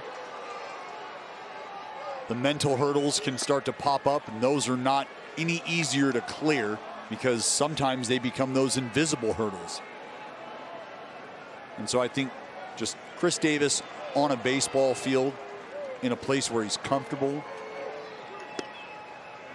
you just hope that that can reignite the fire and the flame and get KD to burn as brightly as we know he's capable of. But I think you're right, Kipe. I'm not sure that that's really a move designed to have an impact at the big league level here this year. Well, who knows? Maybe you get to take a look at him in a controlled setting. Minor leagues, maybe the swing starts to come back a little bit. Maybe you bring him to spring training next year. Who knows? But remember, the A's, they're waiting to get Chad Pinder back, which is still a key guy. Oh, yeah. So I just don't know where the roster spot would come from, even if you get to September and then it expands to 28, which is really, you're only adding 2 players. That's one of the new rules.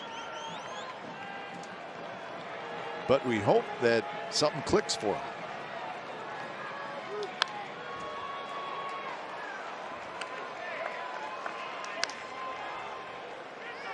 I'd like to see Frankie Montas click right here.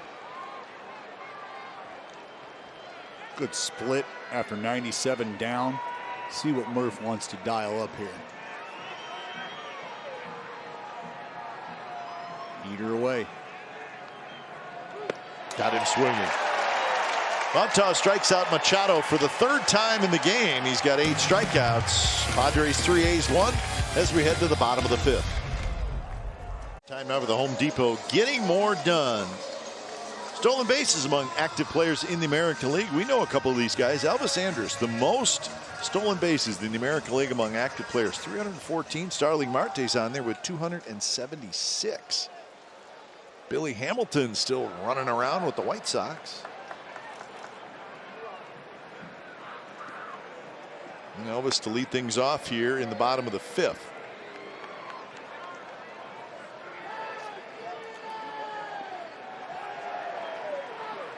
Elvis hit a fly ball to left field in the 2nd inning. First pitch on the outside corner for a strike. I saw a report from the Angels that Anthony Rendon will undergo season-ending surgery to repair a right hip impingement. So Anthony Rendon, who this year has played in 58 games, so about half the games, he is done for the year. Well, that is rather unfortunate. Yeah. And I think the Angels obviously have big plans, and Rendon a huge part of that, considering the big free agent deal.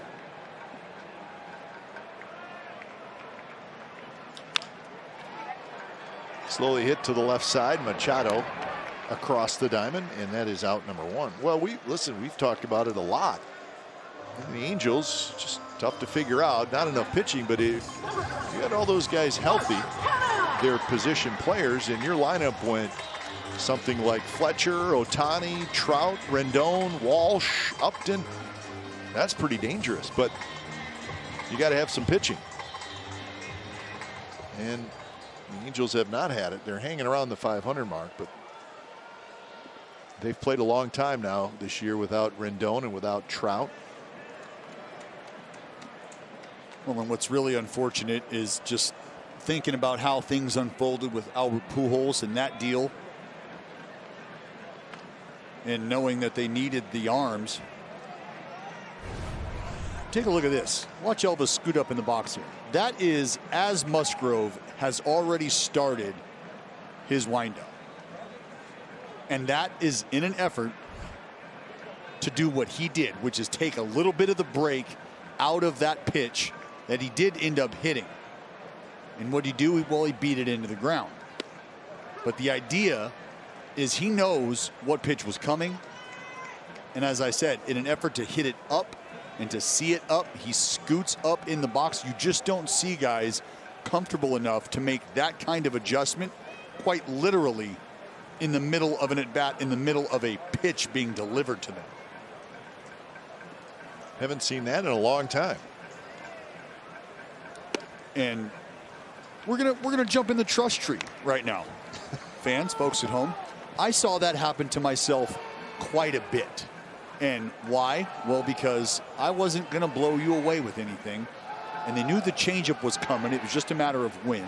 So I would see guys make that adjustment, and at times I would just shut it down and stop. And then I'd bring Suzuki out, or I'd bring Landon Powell out, or I'd bring Josh Donaldson out, or I'd bring Jake Fox out, or a Rob Bowen. But say, hey, let's go back to that fastball here. They're trying to scoot up. They're trying to take it away from me. If they want to go ahead and add to my fastball by virtue of speeding up and stepping up in the box, we'll let them do it. So Kenneth gets the 1-out walk. So second walk for Joe Musgrove.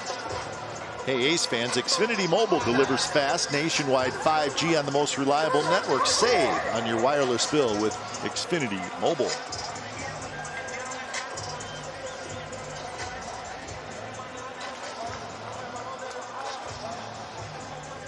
So here is Starling Marte. Maybe he can get a hole of one.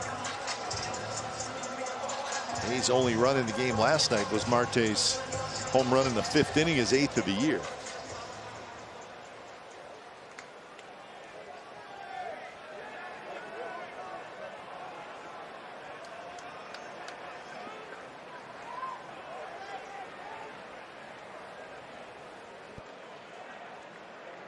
Marte 0 for 2 in the game today. Fly ball to right and a ground out to short.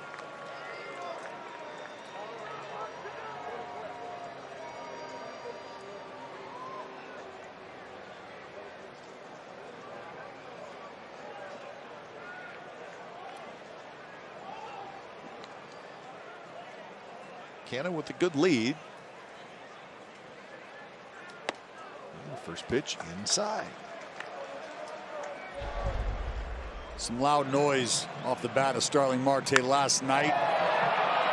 Fastball from Blake Snell. He was able to turn around.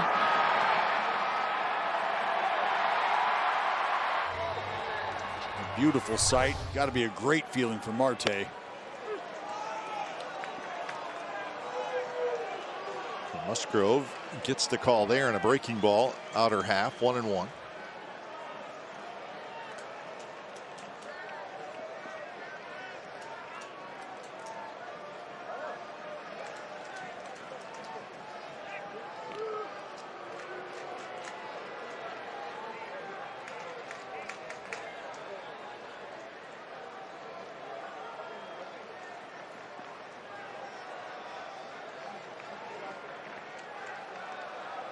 Matt Olson waiting in the on-deck circle, so good part of the order up. This one is hit high in the air to right.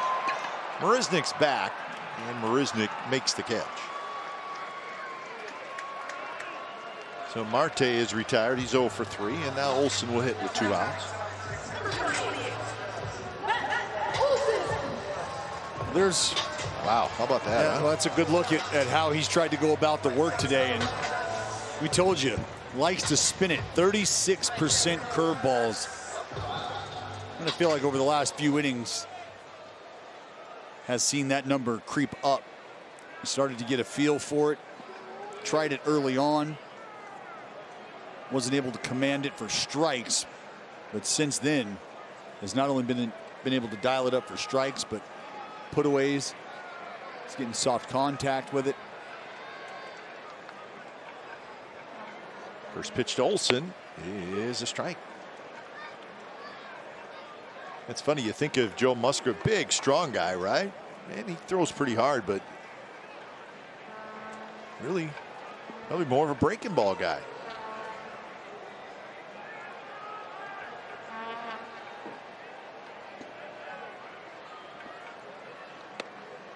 Manny Machado, who is the third baseman, and he's playing with the shift on. He's about as far out in right field as we've seen any infielder that plays that shift where they go out to short right field. Machado's way, way out there. Well, quite the difference from what we saw earlier in the ball game.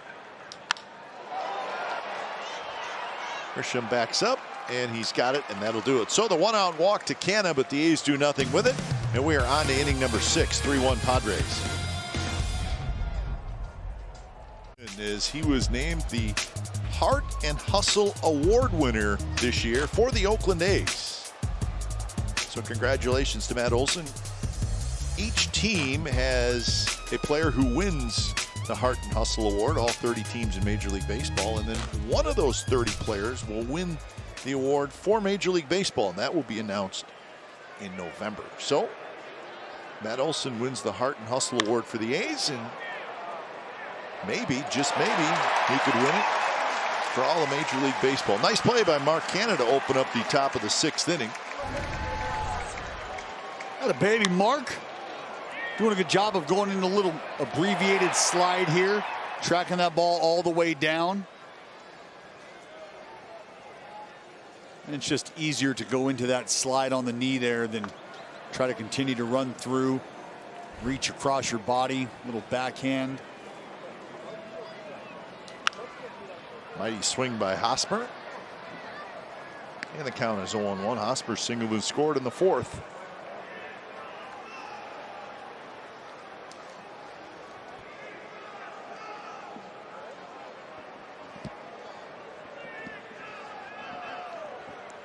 Two for 6 in this series.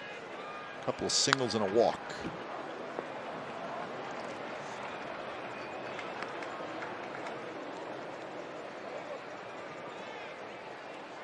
Hosmer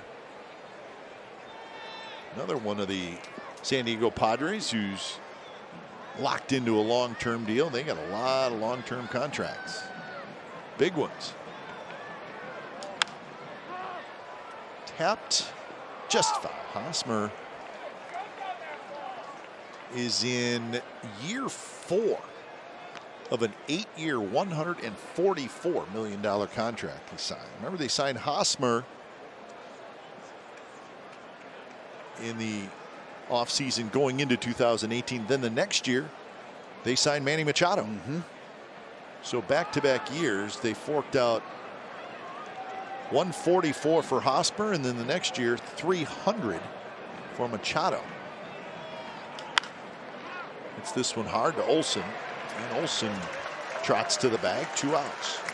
That's a lot of iron coming out of the San Diego Padres. Sure is, and something to think about is, so you had Tatis Jr. come over in a trade, and you got him laying in the weeds there.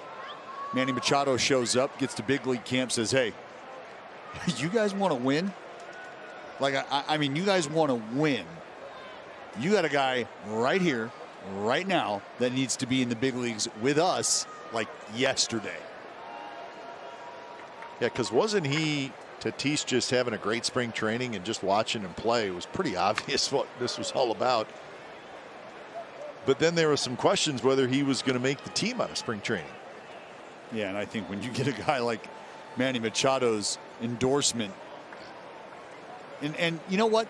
I think there needs to be an acknowledgement of the front office being communicable with their stars that they've brought in to have that kind of an impact, right?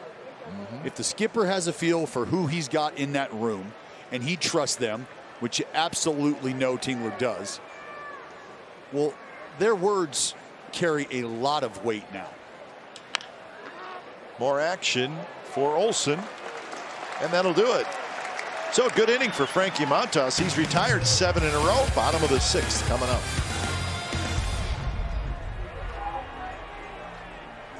The summer is A's Flex Ticks. You can save up to 30% off ticket prices to catch some of the biggest matchups of the season, including the Padres, Giants, and Yankees. A's Flex Ticks can be redeemed for any game this season.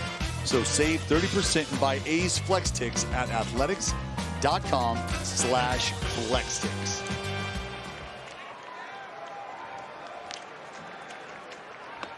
First pitch to Ramon Laureano here in the bottom of the 6th, bit inside. Laureano, Lowry, and Harrison against Joe Musgrove, who's at 86 pitches.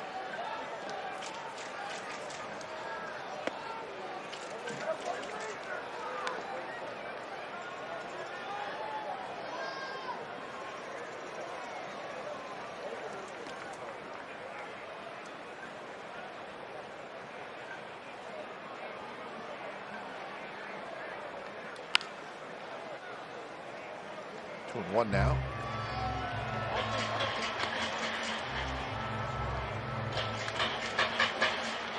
Musgrove proud of that revamped Padres rotation in the offseason, where they traded for Darvish, Snell, and Musgrove. All 3 of them trades. That's hard to do.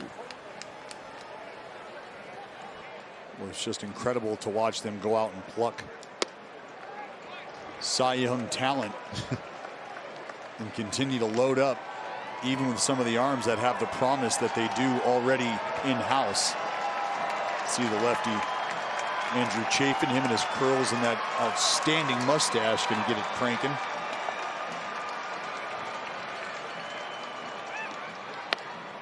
Strike on the outside corner, 3-2. And to the point about hunting strikes, it feels like in a situation like this, 3-1. Jeez. I mean, there's hunting strikes, and then there's that. Well, that ball's that's 2 baseballs away from. I mean, and then that one called the ball. I mean, I got no idea what's going on right now. Well, and that is exactly what I was getting to, was how can you see a pitch so far away and call that a strike, and then see a pitch that is clearly a strike and decide, you know what? No. I mean, that pitch right there, the last one, that's a perfect pitch because it was a breaking ball too. Well, and you can see Musgrove. It's over the plate. Curved over the plate. So Jared Davis, he's been around a long time. He's scuffling a little bit today. Yankees will take it. Laureano at first. Well, as much flack as the umpires catch these days, and at times warranted, I think there does need to be an understanding that with the stuff involved in the game today, meaning the high velocity, not only fastballs, but high velocity breaking balls as well, it's not an easy job. It's just not. Well, time now for the Ram drive of the game. Let's get back to the loud noise we saw earlier in the ball game. Mr. Jed Lowry. Cutter that just kind of backed up and spun a little bit from Musgrove. He was able to deposit that baby out into right field.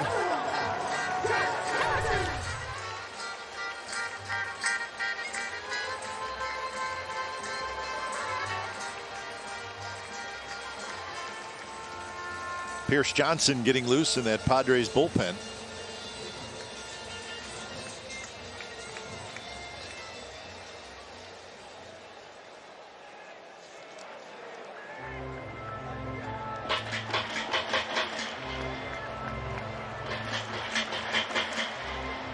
Padres will be off tomorrow. They're headed home. Take on the Diamondbacks over the weekend. So they, like the A's, an off day on Monday and then another off day tomorrow.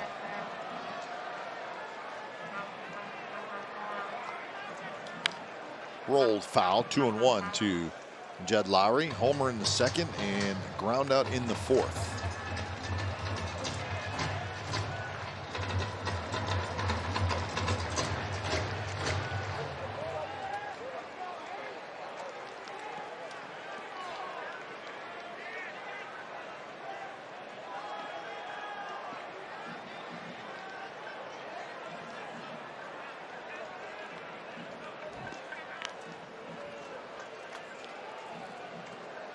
Well, both relievers, Chafin in the A's bullpen and Johnson in the Padres bullpen, they're both ready. Yeah. I think Tingler trying to give Joe Musgrove the opportunity to see if he could roll something up here.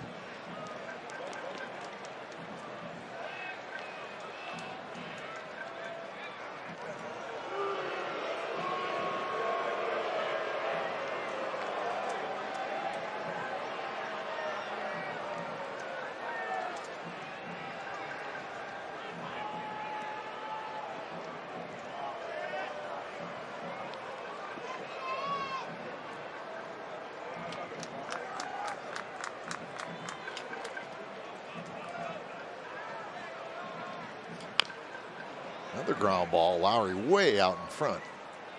I can't believe, Dallas, how many breaking balls Musgrove's thrown. It's almost every pitch now. Well, you know, it's a matter of feeling a level of comfort. And sometimes in an outing, as much as you want it to be your fastball, because you know what it can do for you to be able to move that pitch around, it ends up being something that you might not have thought. But because you're getting results, you stick with it. And for Musgrove, here he is in the 6th inning. And another off-speed pitch and a strikeout. Number 5 for Musgrove. For Musgrove, if it ain't broke, don't fix it. And right now that curveball is clicking. Almost get the sense like he's able to power this curveball past Jed Lowry.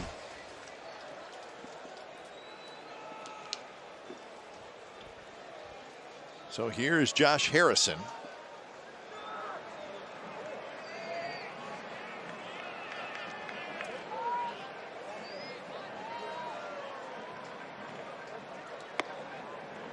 Another breaking ball, but inside to Harrison.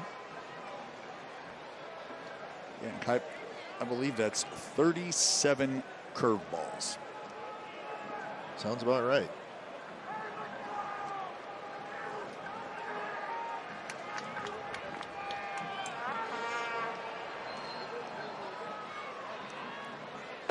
And there's another one. It's like Lance McCullers, right? Spin doctors. Yes, sir. And look, the idea is, and I think when you say it out loud, it makes sense.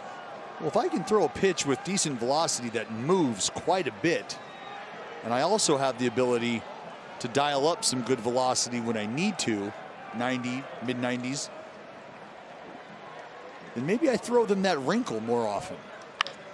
Keeps throwing it. Bouncer toward third. Out at second, on to first, and that is a double play. Now Musgrove doing his thing. Gets the 5-4-3 double play. 7th inning coming up. 3-1 San Diego. NBC Sports California is brought to you by the Cheesesteak Shop. Nominate your hometown hero, and the Cheesesteak Shop will do them right.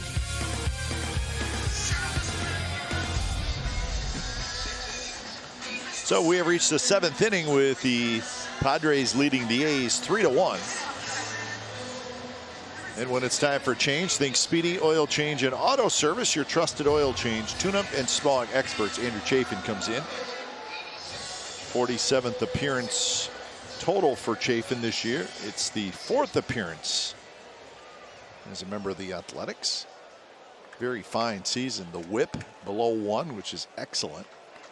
ERA 1.93, opponent's average 159.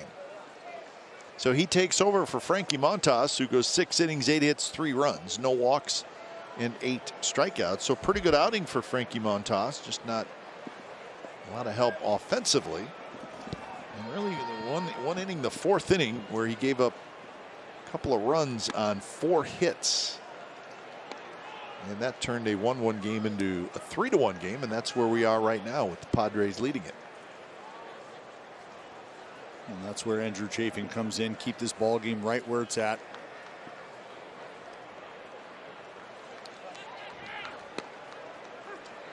And we'll see what happens with the Padres. Nobody warming up now, but Pierce Johnson was up. So if he were to come in, it wouldn't take him long to get ready.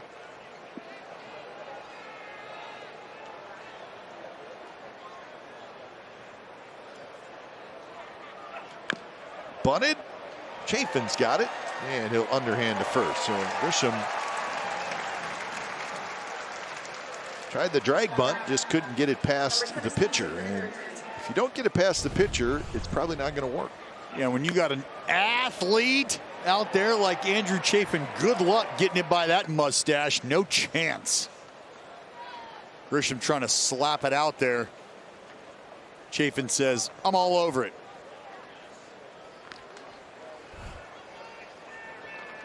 So 1 away here in the 7th.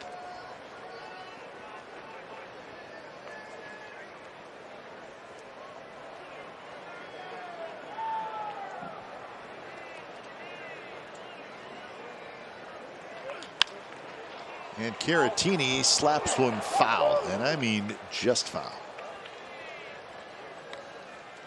Yeah, sitting right where I'm at, I got a pretty good look. I mean, I am straddling that first base line, and that was fair the entire way.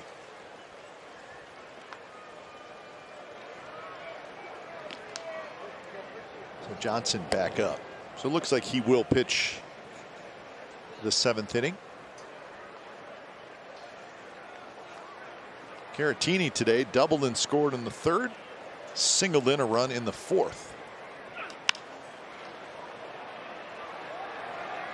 Mariano's not going to quite get there. So the Padres catchers in this series, Austin Nola last night, Caratini tonight, 6 for 7 with 3 RBIs and a couple of runs scored. We'll go to banging backstops. Yep. There's Austin Nola. He was 4 for 5 last night.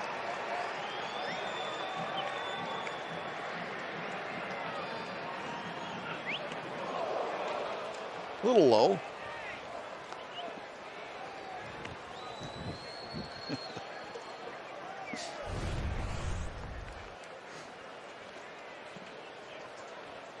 Yeah, there's just not much you can do with that if you're Murph. I'm going to go 52 feet. Fair guess. Swing and a miss. Murphy's got to scramble after it. Maneuvers around Jerry Davis, throws to first, and that's the second out. And that's got to be a anxiety-filled feeling. You're a catcher, you get the swing and miss, you feel the baseball, but you're not exactly sure where it's at. You got to try to avoid the pick and roll. There's just a lot going on in a situation like this. I think that the ball, I think it actually hit Jerry Davis. Jerry Davis's leg may have saved the A's a base runner. Well, if that doesn't happen, Yeah, it's to the backstop. You got it. Attaboy, Jerry. Play with us.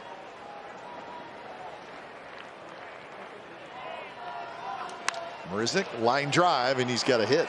Jake Marisnick, 2-out single. 9 hits for the Padres after they banged out 14 last night.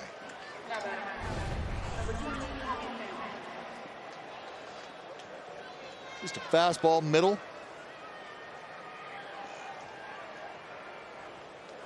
Marisnick able to barrel this baby up. That's what this San Diego Padre team has shown a talent for, is just absolutely hammering mistakes.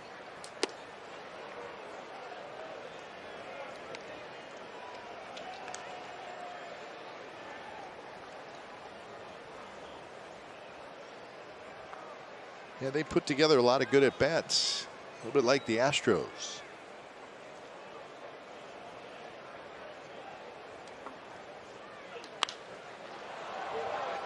Chapman looking up into that bright sunshine. And that'll do it. So 2-out hit, nothing else. Runner left. 7th inning stretch from the Coliseum. 3-1 San Diego. Bottom of the 7th inning. He's trying to get to work now against the Padres bullpen. It's a good bullpen. First, Pierce Johnson, the right-hander. When it's time for change, think Speedy Oil Change and Auto Service, your trusted oil change tune-up and smog experts. 2-2 with a good 2.78 ERA for Pierce Johnson. Joe Musgrove, 6 innings, just 2 hits and 1 run with 5 strikeouts.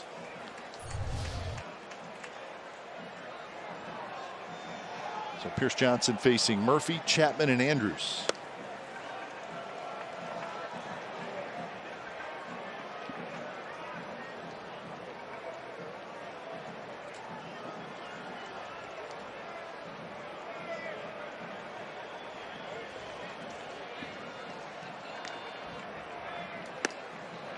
Curve stays high, 2-0.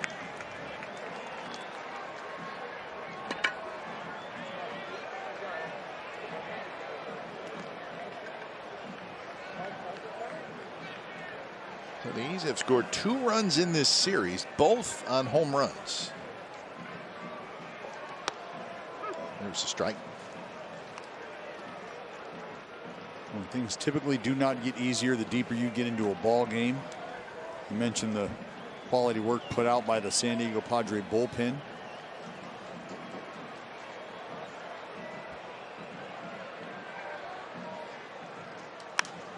Pop up. That'll be out of play. Yeah, we saw last night.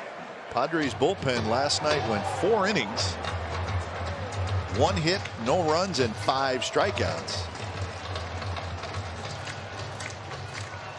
Hey, Kite. Yeah. You a fan of curveballs? Yes, today I am. Well, because I've seen a lot of them. Eat up, buddy. Well, Pierce Johnson dialing up Uncle Charlie at a 71% clip. Wow. There it is. So it's 3-2. Just an 84-mile-an-hour power bender. The Padres bullpen 2.87 ERA as a group. That's best in the National League.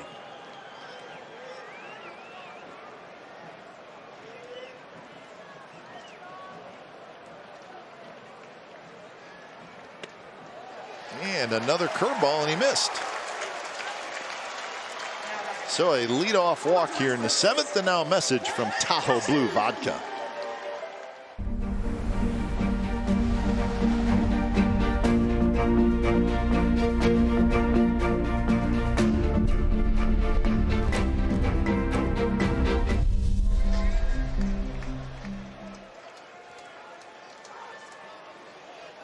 Here's Chapman.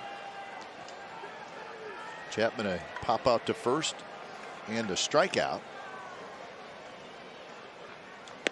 First pitch, a fastball for a strike. Chapman 0 for 5 in the series, and he's got 1 walk.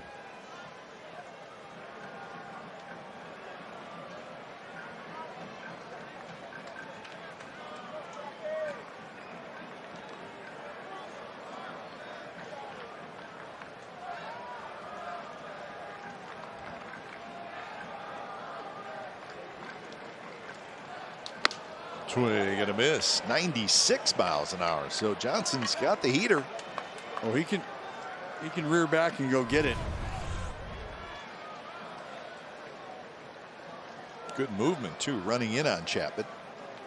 Well, good life, and that's the point that I was making earlier. Guys like to spin the breaking ball with frequency, also have that kind of a weapon behind it.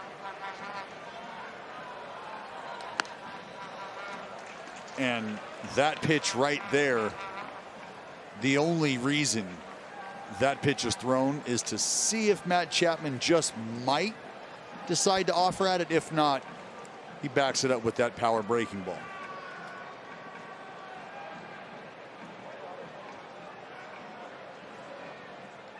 And there it was, and that's a strikeout. So Matt Chapman strikes out for the 2nd time. 1 away here in the 7th. And for a 2-pitch pitcher like this, that's when I think understanding sequencing and really kind of diving into how they go about their business can benefit a lineup. And it's not to say the numbers are always going to tell you how they go about it, but they're strong indicators.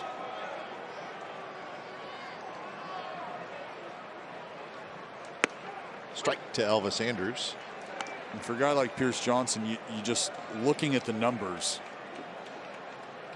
I mean, there's just not a count into which he's featuring a percentage lower than 67% in which he's going to throw a breaking ball, really. I mean, 1-1, 55%. To short. Could be 2, and it is 2. So for the 2nd inning in a row, the A's hit into an inning double play. 8th inning coming up. 3-1 San Diego. NBC Sports California is brought to you by Toyota. With 10 hybrids to choose from, there's one for everyone. Toyota, let's go places. But Dallas, we may have a candidate for our new favorite athletics fan, V Gorilla. I mean, he can dance, man. He's shaking. Look at him. And he is feeling himself. Oh yeah, he's vibing. That is a full and complete mood.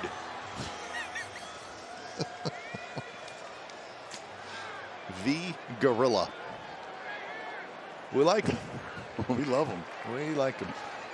Usually catch him monkeying around out there. Oh. I am a dad. Yeah. Hey, you entertain me every day. I appreciate that. Diekman is the new pitcher for the A's. Facing Frazier, Machado, and Cronenworth. So Andrew Chafin an inning. Gave up a hit. Had a strikeout. Oh, that hit Frazier. Coming up and in. Man, that did not sound good at all. Let's take a listen to this. Got him in the shoulder, look like. Yeah, if I'm being honest, if I'm Adam Frazier, I am probably in a puddle at home plate right now.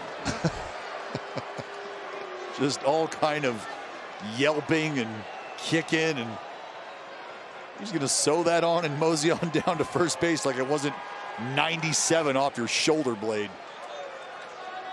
So here's Machado.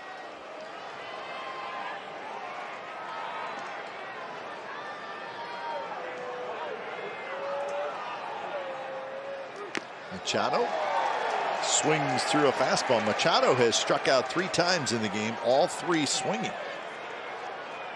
That's right, Montas put him to bed a couple times with that filthy split. He got heated up with a fastball late. Swing and a miss.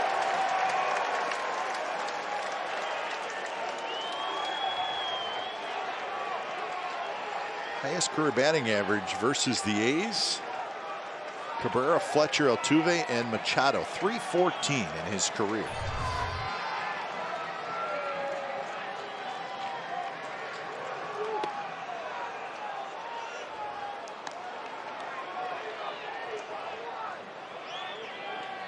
Diekman's a tough guy to be behind in the count 0-2 on.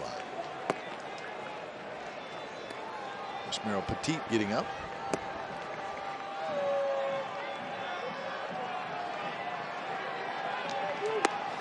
Check swing, and he went around. Tried to hold up, did Machado, couldn't do it. So 0 for 4 with 4 strikeouts today for Manny Machado. A fairly forgettable afternoon for the man in the hot corner. 4 punchies. Slider just gets wrapped around that back foot. Outstanding from the gunslinger Jake Diekman.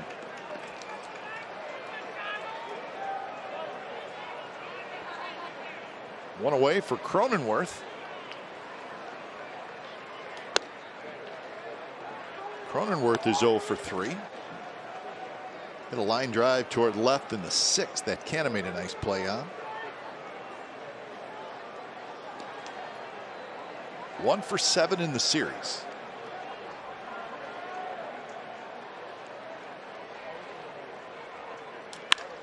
Hit hard.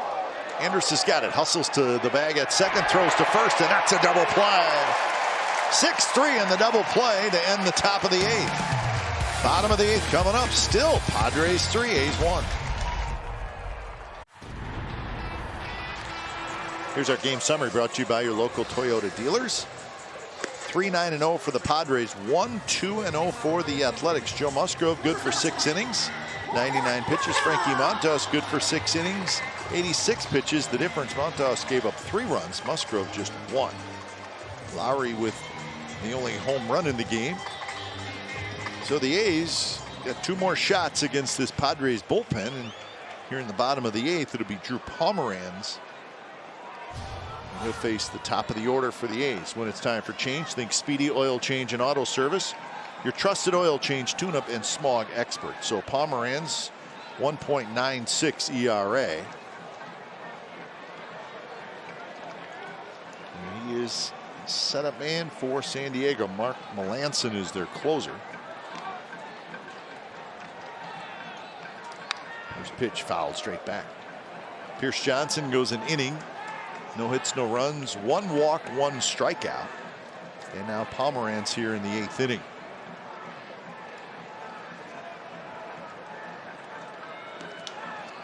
The A's down to their last 6 outs. Got to figure it out here, and it's no easy task. Knowing that you do have Melanson waiting in the wings, and the work that Pomeranz has been able to do, handing the ball to him. Shallow right field. Long run for Marisnick, but he's going to get there to make the catch. So that's the first out here in the 8th inning. First place Astros will play tonight again at Dodger Stadium. Astros with a 5.5 game lead over the A's in the West. It'll be Odorizzi 4-5 against Max Scherzer. Scherzer making his first start for the Dodgers. Last night the Astros won 3-0 behind Lance McCullers. Colors was really good. Got his 9th win. Biggest crowd of the year in Major League Baseball was at Dodger Stadium last night. 52,692. A boisterous, lively, unhappy crowd, to say the least.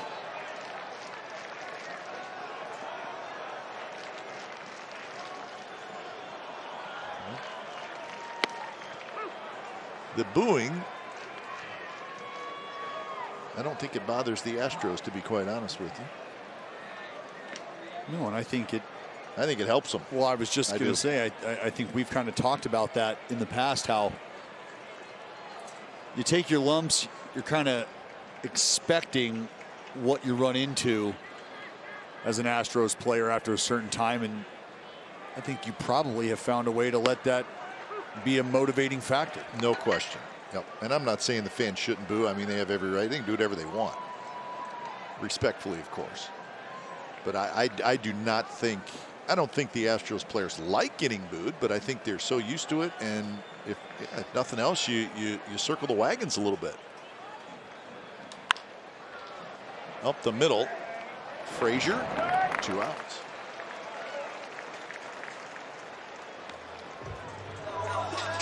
When you talk about momentum in the game of baseball, we talk about it. Guys trying to finish off a shutdown inning, or guys trying to string that next hit or that next walk together. I think that is something that can also provide a little bit of momentum, where you start to feed off of something as a group, almost anticipating it now on the road. And as I said, allowing that to be something that kind of bolsters your performance. The Astros, after that game tonight at Dodger Stadium, it's just a 2-game series. They will head home. They will host the Minnesota Twins this weekend in a 4-game series. Olsen goes the other way.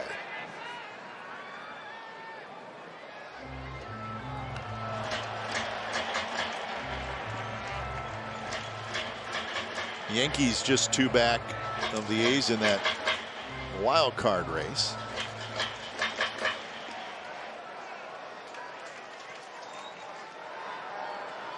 Yankees will host the Orioles tonight. The Mariners losing today. They're 2.5 back. The Blue Jays 3 back. Remember, the Yankees will come to the Coliseum for a 4-game series, August 26th, 27th, 28th, and 29th. And when you start looking at those wild card standings, and that has a chance to be a huge, huge series. Big time implications. Yeah.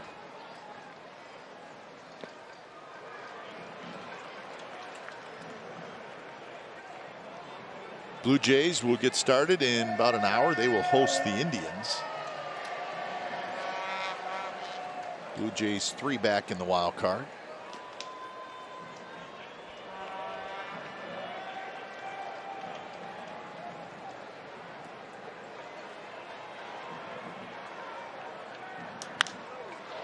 Pop up. Cronenworth grabs it. So Drew Pomeranz has a 3-up, 3-down inning. 9th inning coming up. Still 3-1 San Diego. Matchups of the season when the Giants come to the town for the Bay Bridge Series August 20th to 22nd. Plus, the A's are treating fans to a fireworks show after the game on Friday, August 20th, presented by Gilead Sciences. Get your tickets to catch a game and see the best fireworks in the Bay before they are gone. More information is online at athletics.com/fireworks. 9th inning from the Coliseum with the Padres leading 3-1. Yusmeiro Petit takes over. The first pitch to Hosmer is a little high.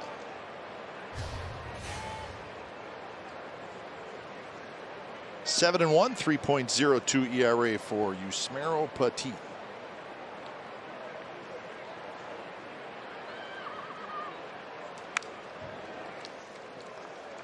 Eric Hosmer today is 1 for 3. He's 2 for 7 in the series. Scored a couple of runs.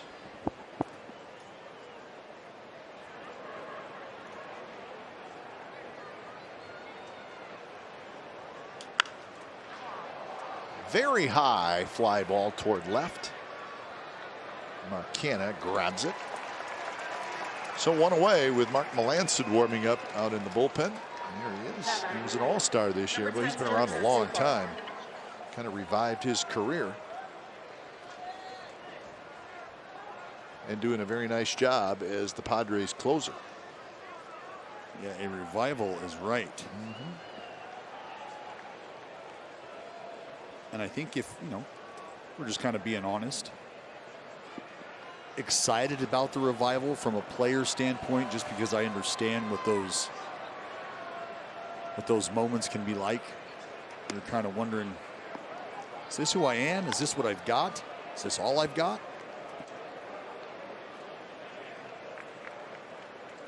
His time with the Giants was something I'm sure he could forget about. He had some surgery that was fairly significant. Yeah. Set him back a little bit. Well, that's a problem. You get clipped and you start battling, trying to work your way through some stuff beforehand. Trying to get right after the fact.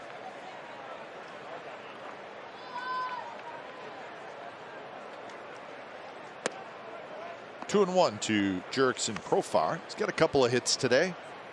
Profar getting the start at first base this afternoon.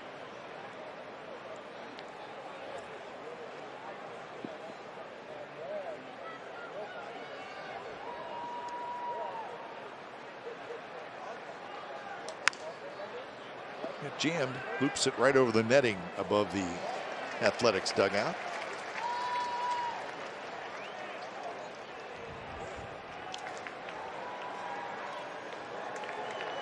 So a good adult A's fan following the unwritten rules of foul balls. You have to give it to a youngster. The baseball gods are always watching. Just remember that.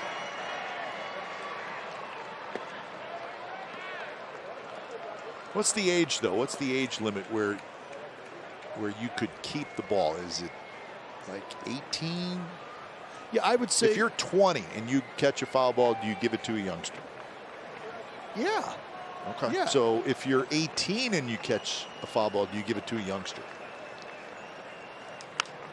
I would think so. Okay. Okay. If you're 16 and you catch a foul ball, do you give it to a youngster? I think maybe that's okay. Well, you know what? If you drove yourself to the ball game, okay, that's fair. Maybe that's fair. You should be thinking about giving that ball to somebody else. If you have your driver's license, right? Not your temporary license. No. It has to be the real thing. Yeah. Okay. That's it then. That's what we're going with. Yeah, if you're driving to the ballpark, it's probably your duty to make sure that somebody else who's at the ballpark that can't just drive themselves to any old game they'd like, let's make their day. Okay.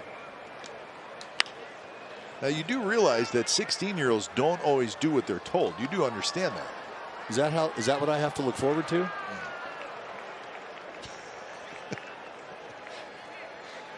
Because I know you did what you were told when you were 16. Of course. Yes. By the book. See, now we need an age on this guy. That's the problem. We don't really know.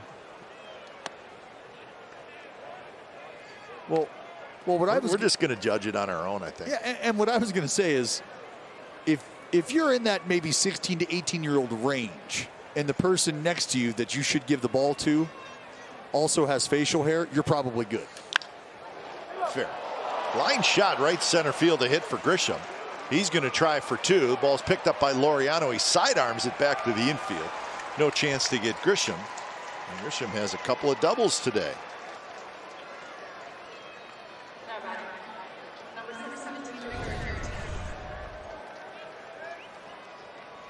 Four-seam fastball middle. Grisham torches this thing. I mean, little pop-up slide.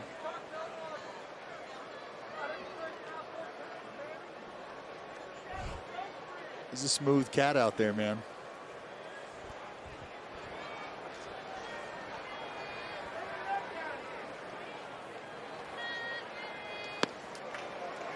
Caratini with a big swing and a miss. Caratini hunting that fastball from Yusmeiro Petit. Petit pulled the string. That's Yusmeiro Petit understanding. Victor Caratini, catcher. Catcher's been swinging it well today. Said, I'm not going to get ambushed.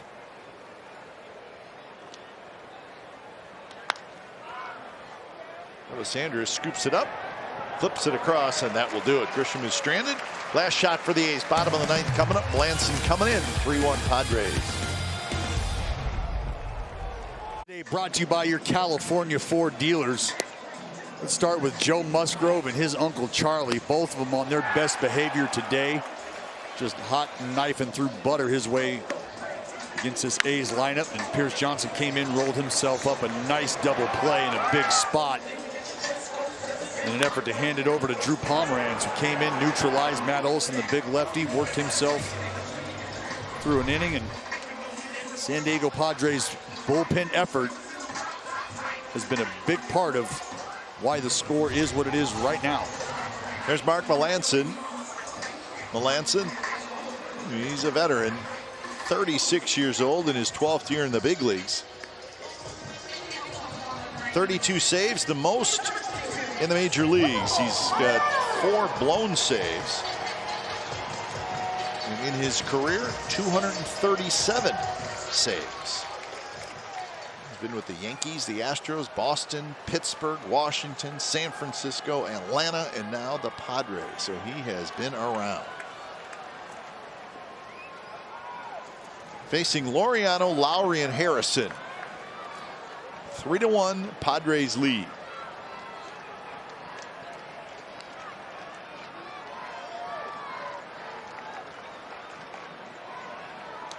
Lenny Dallas with Melanson. He's another guy who throws a lot of breaking balls. He's got that big overhand curve.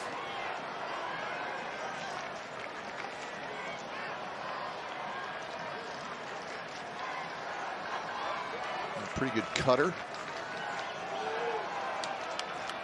There's that curveball. Well, that's the idea. Is these guys are trying to spin the baseball as much as they can, not trying to give you that true look, that true ball flight. So I mean, that's the mix. Cut the baseball into lefties, cut it away, spin it down and away from these right-handers. Hustling over is Caratini's not going to get it, just foul.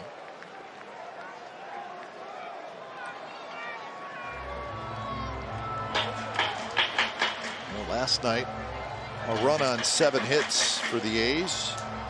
Today, a run on 2 hits. The A's last hit was Olson's 2-out single in the 3rd inning.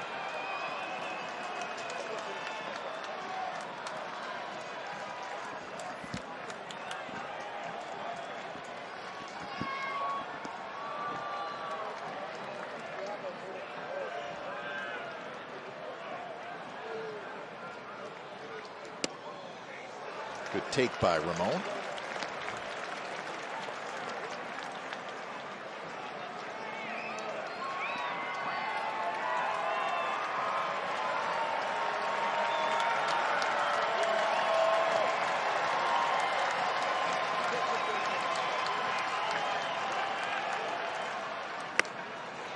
Fastball at 92 outside, full count.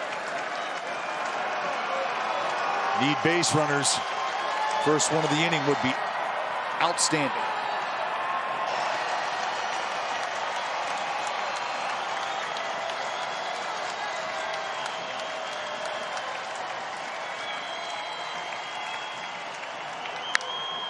Fly ball, foul, right field.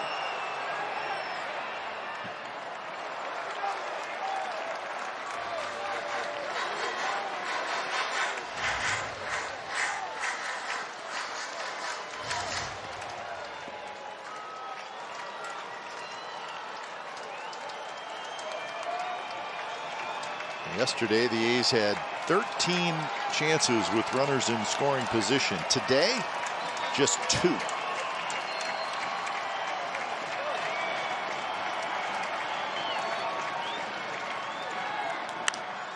Another foul ball right side, and that will also reach the seats. Well, that number there that you just mentioned, Kipe, only 2 opportunities to scratch something across with men in scoring position. Thinking back to yesterday, what that number was like 0 for 13. And it tells you you'll have your opportunities one day, and the next there could be nothing, which is why it's so important to try to cash in. And both those chances came way back in the 2nd inning. Foul back again.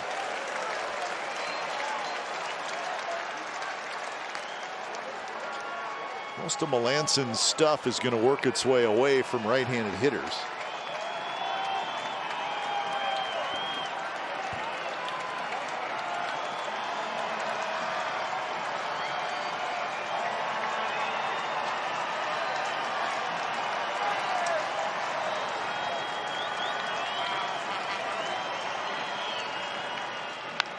Another foul ball. This one rolled to the far end of the Padres dugout. Pretty good pitch from the right-hander there. 92 dotted down and away.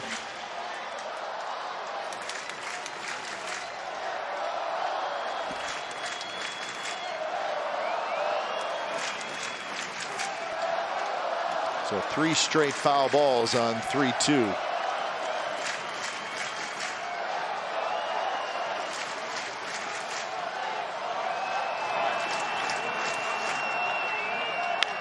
That's fair. Down the third base line, right past Machado. Tommy Pham picks it up with the bare hand, and Laureano opens up the bottom of the 9th with a double.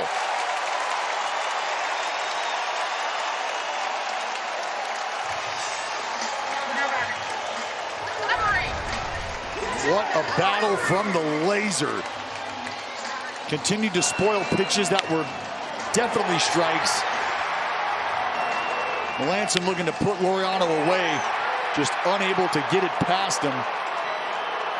And the Laser able to get this past Machado down the line. Easy double. Well, you've got get him on part taken care of.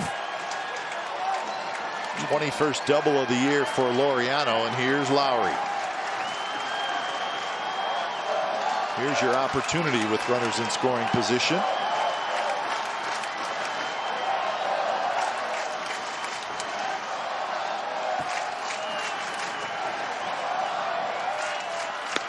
First pitch strike. Back to that 2nd inning, Jed Lowry all over that cutter in from Musgrove. Able to get the A's on the board. Not much action since.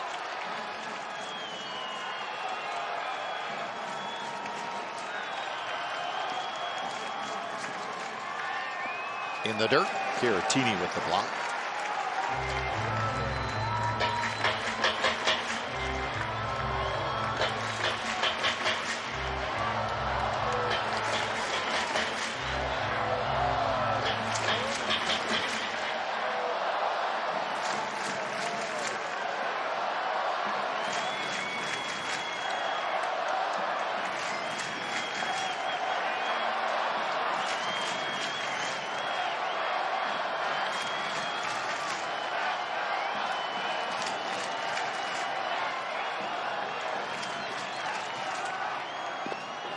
Blocked again, and now the count 2-1. So Lowry now ahead in the count. Harrison to follow. After Harrison, Murphy.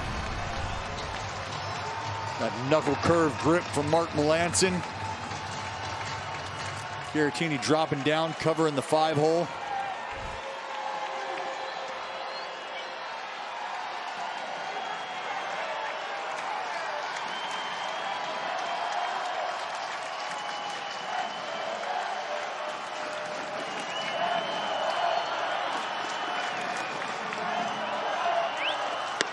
Strike right on the corner. I mean, that just dotted the corner at the knees.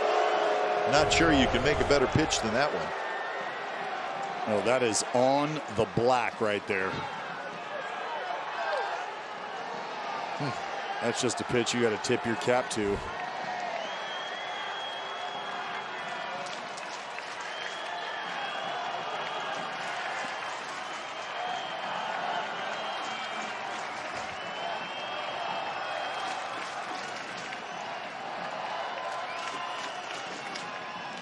2-2 pitch, check swing, strike 3 call. That one was right there.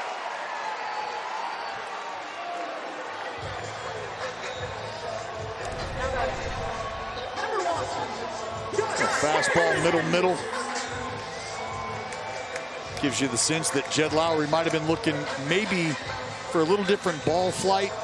Maybe a pitch cutting into him. This thing kind of stayed true. Jed unable to get a swing off. So big meeting at the mound.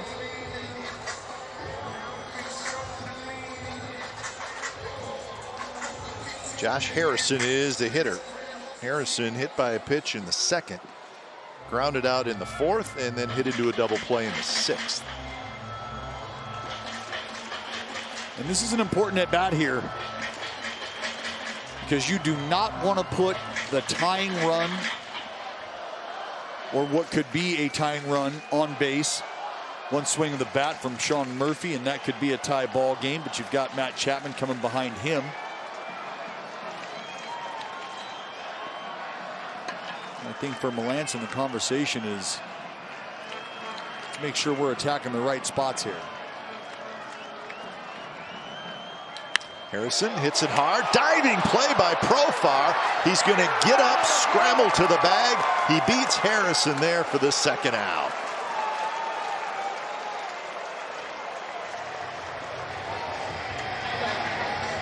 That was a great play. I mean, he was fully, and I mean fully, stretched out. Profar. Watch the stretch out. That ball may have even been past him just a little bit. It just goes back to the conversation we were having earlier about the athletes on the infield. Guys being able to play multiple spots. You've seen Profar lay out and make catches out there in the outfield like that, around the middle of the infield as well. And here he is at first base, making a very, very important play. So it's up to Murphy.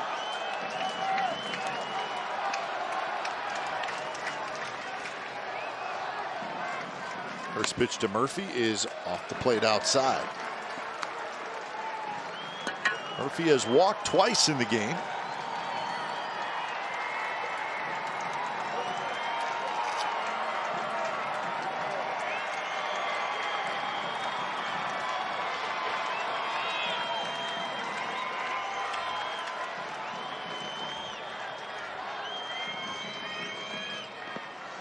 Caratini blocks it. It rolls up the third baseline just a little bit.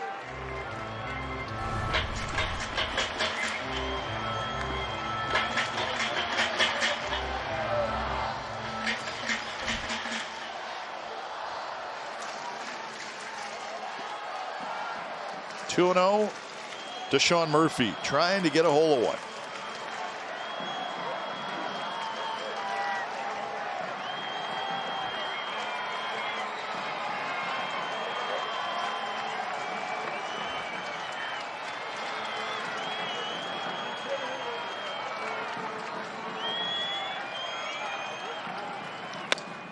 Missed outside, and now it's 3-0. That's that cut fastball from Melanson, 91 miles an hour.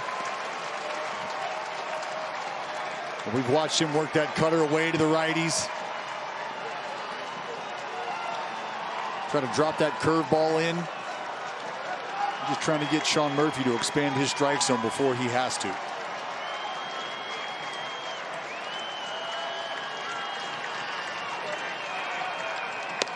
And he missed outside. 4-pitch walk to Murphy. He's walked 3 times in the game. Well, now Chapman represents the winning run if he were to get a hole in one.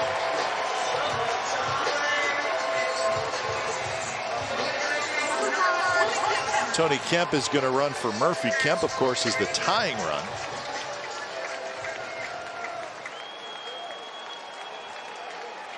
Well, it makes sense. As much as you might think about a no doubles defense, probably doesn't exist with a lot of the shifting going on. You're able to put this ball in a corner somewhere. That's going to give Tony Kemp a really good chance to score.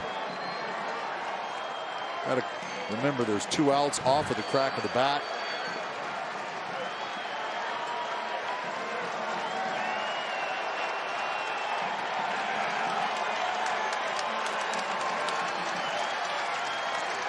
Chapman 0 for 3.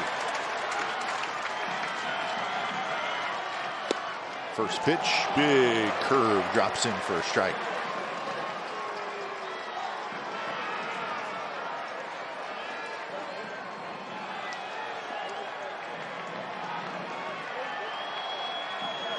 Lou Trevino throwing in the A's bullpen just in case they tie it up.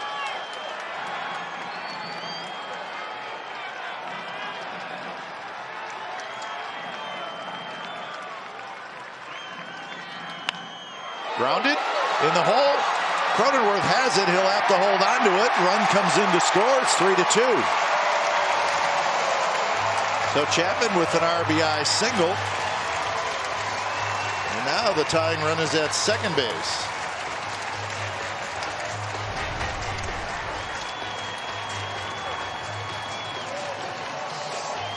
Matt Chapman able to capitalize on a mistake here. Just stays up. He pulls it hard enough into the hole. Cronenworth comes up with it, puts it in his pocket wisely. Is not going to have a play on Chapman. Got to be running hard out of the box. Will bring Laureano home, and now Yan Gomes coming up. So Gomes is going to hit for Elvis Andrus.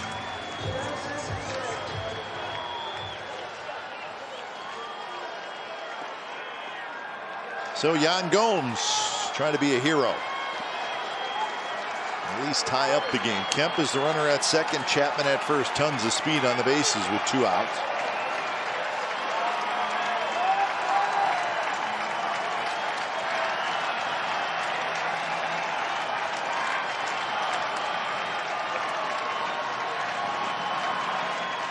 First pitch to Gomes is a strike outside corner. Remember on Sunday, Yan Gomes got himself on the board and into the action with the green and gold. Big fly.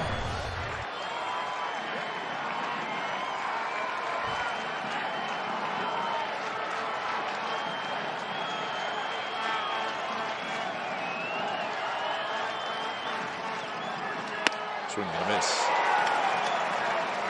0-2 to Yan Gomes. He'll go for a little walk.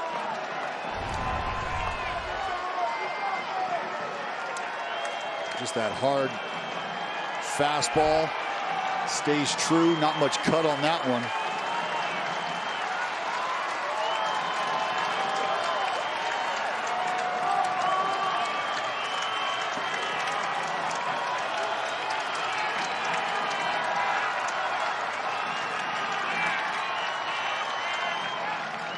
Oh-2 pitch. He just barely got a piece of it.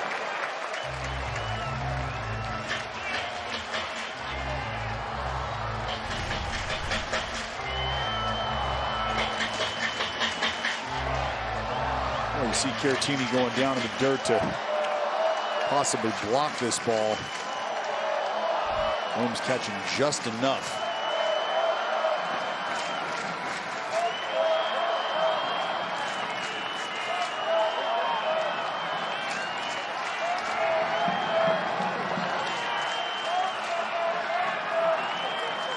Another 0-2 to Yan Gomes. Outside. Cut fastball 92.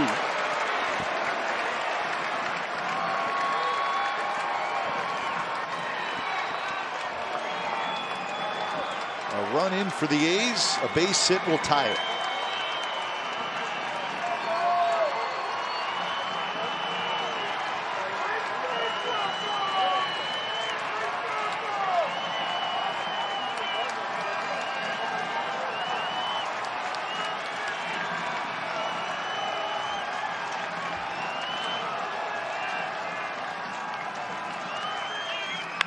Hits it hard, but foul. That one stayed in. Gomes out in front. I wouldn't mind Melanson trying to flip another one of those up there. And having Yan Gomes jump all over it.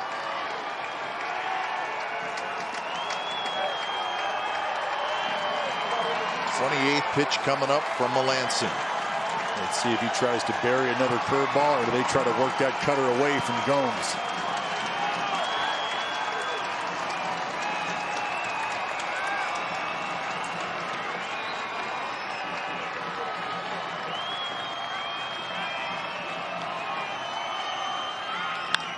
That's going to be a base hit center field. Here comes Grissom. Grissom's not even going to make a throw. This ball game is tied. The A's have scored twice in the ninth.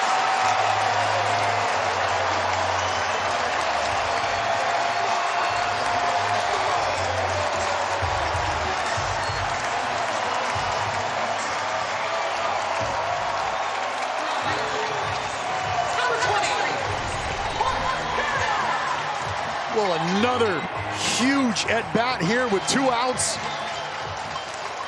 This time, Young liver. Just soft serve and knock out there to center field. Pinch runner Tony Kim going to come around and score. Yan Gomes, he'll take it.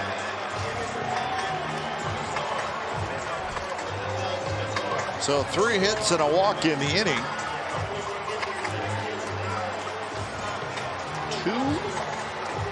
Two out RBI hits. Chapman and Gomes has tied it. And now it's up to Mark Canha to see if he can win it. Tim Hill, the lefty, starting to throw.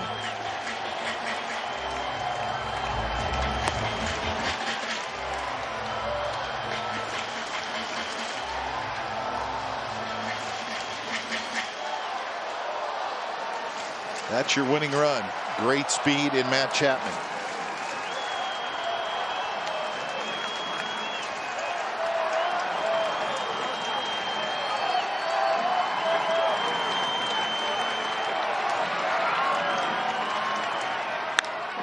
First pitch, little pop-up behind first. Marisnick coming in. Frazier, and they held on to the ball in right field. Frazier, the second baseman, caught it. Big collision with Marisnick, but Frazier was able to squeeze it and hold on to the baseball. Very scary moment. Marisnick coming in, converging with Frazier, but they're able to hold on to the ball in a big spot.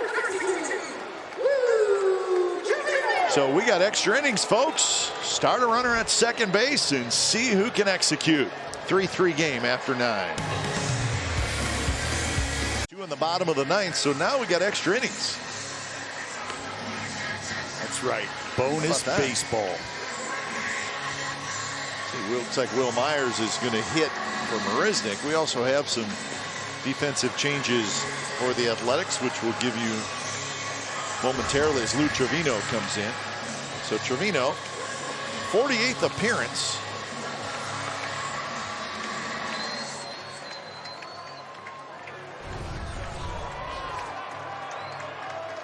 Let's take a look. Very scary moment. Jake Marisnick, not a small fella. Adam Frazier, not a big fella. I'll tell you, that would be a dagger in the heart for the Padres. So Will Myers is hitting. We also have a pinch runner at second. It's Ha-Sung Kim.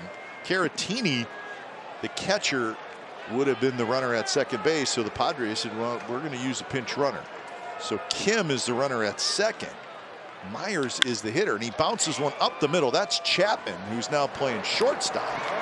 Chapman throws out Myers with Kim, the runner, going to third.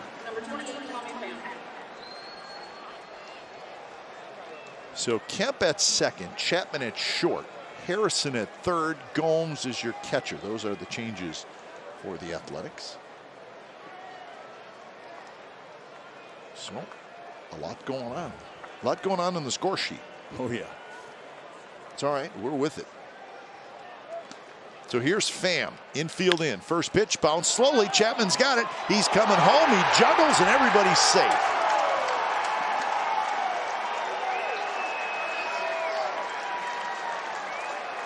It's going to be a hit, and in fairness to Matt Chapman, that was not an easy play because he really had to hurry, and I don't know if they would have got Kim at the plate. Well, I'm with you, and you can see Kim's momentum. He does a phenomenal job of getting that primary lead coming down third base. As soon as that ball is released, he's got his weight out on that front foot, momentum carrying him home. The soft ground ball. What Kim has done is he's read that down angle off the bat, probably contact, going to force the action. Forcing the defense to do exactly what wasn't able to happen, which is play catch. And it's a matter of Matt Chapman trying to gather that ball and make a throw all in one fluid motion.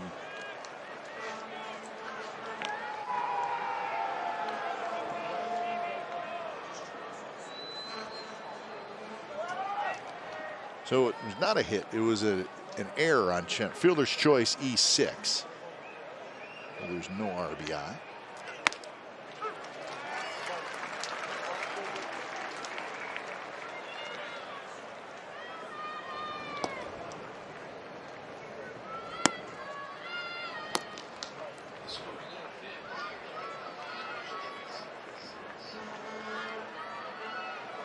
See Hill, the lefty, warming up.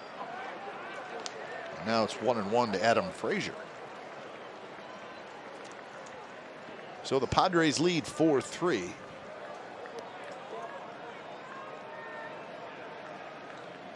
Melanson just looking on. He was close, but could not shut the door on the A's.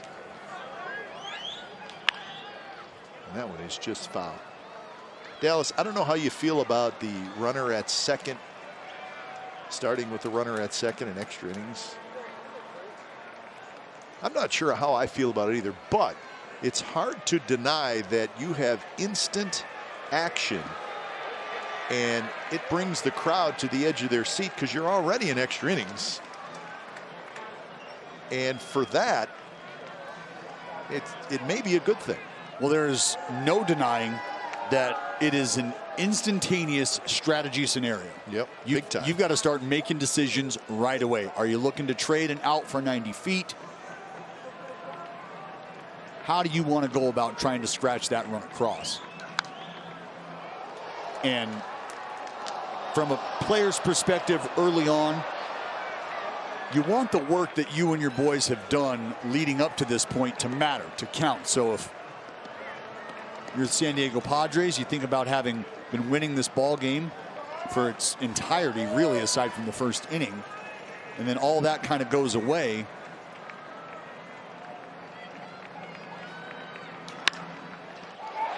Line drive, throw back to first, not in time. So Harrison grabs the line drive off the bat of Frazier.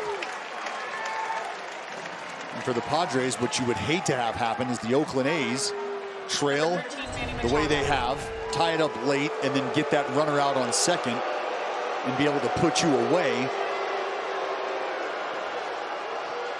I mean, like I said, I want to like it. I don't know if I do yet, but man,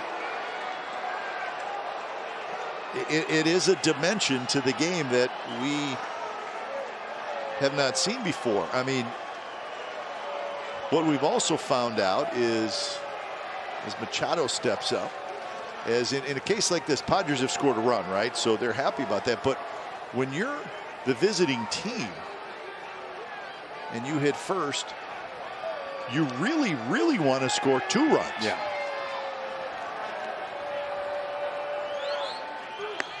Swing and a miss by Machado. So Machado just keeps swinging and missing. He's 0 for 4 with 4 strikeouts, all swinging in this game.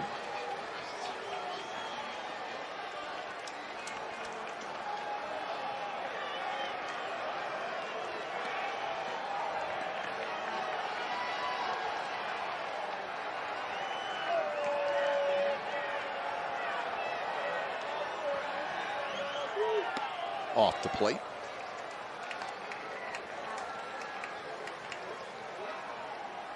Well, you'd love to be able to scratch out another one if you're the Padres, simply trying to put a lid on this thing, knowing that the A's are going to have an opportunity, a really good one, to get at least one across, should they be able to execute.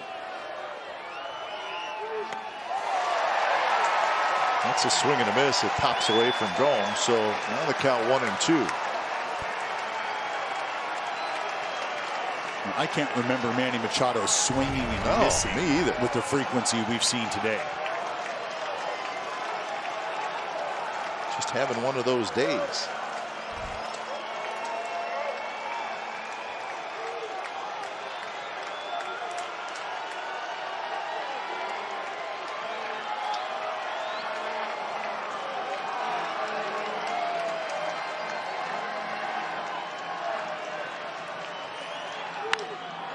That one's hit toward left. Canna coming over. He's going to play it on a hop. So Machado got jammed a little bit, but strong enough to get it into left field for a hit.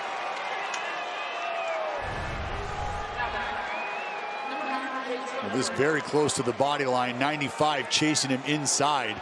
You can see Manny just kind of drop those hands and pull him in close. Trying to work that barrel through the zone.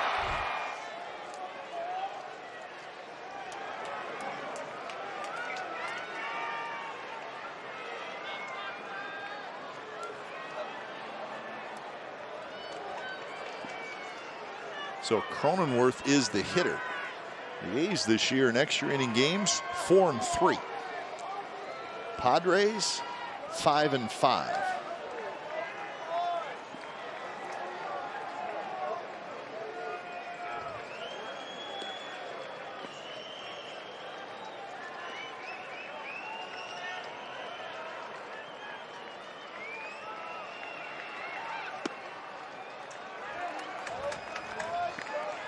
Want to know to Jake Cronenworth, who's 0 for 4 today.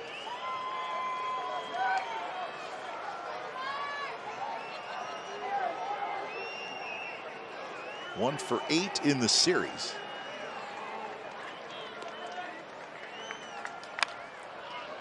Right side. Kemp. Trevino covering, and the A's execute that play. Padres get 1. Bottom of the 10th coming up. Padres 4, A's 3. Starling Marte is going to lead it off, followed by Olson and Laureano. Stick around. In the bottom of the 9th. And this was the hit that tied it. A 2-out single by Yan Gomes off the end of the bat. Dropped it into center field. So Chapman had an infield hit that made it 3-2. Then Yan Gomes with the hit that made it 3-3. So the A's are going to have to score 1 to tie and 2 to win. Well, pretty good effort from Yan Gomes coming off the bench cold. So here's Tim Hill, kind of a funky left-hander.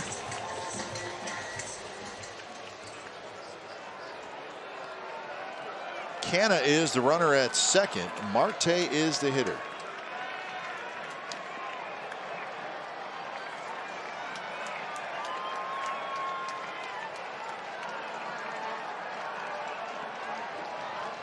First pitch to Marte is a little bit outside. Marte 0 for 4 in the game. A couple of ground outs and a couple of fly balls to right field. Will Myers is now in right field. And Austin Nola is now the catcher. See if the A's can execute offensively. Strike inside corner.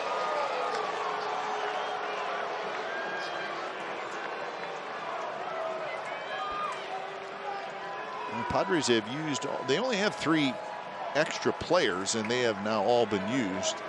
The A's still have Moreland and Piscotty.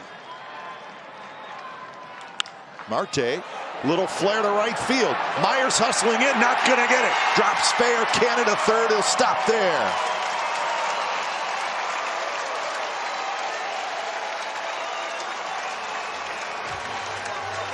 First and third, nobody out. A fastball from the side slinger, Tim Hill. Marte just fights it off, dumps it out into right field in front of Will Myers. Canna going to cruise over to third base. Just making sure that thing's going to find some grass.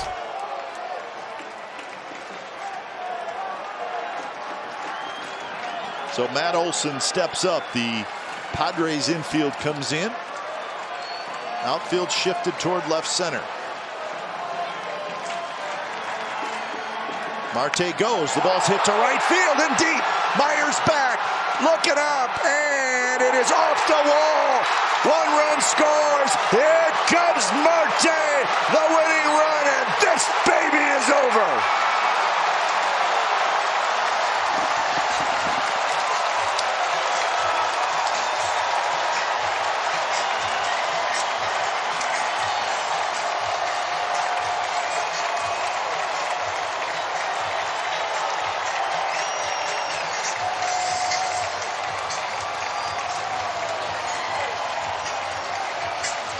So the A's offense quiet for the first 8 innings, but they come to life in the 9th, do it again in the 10th, and they win it today.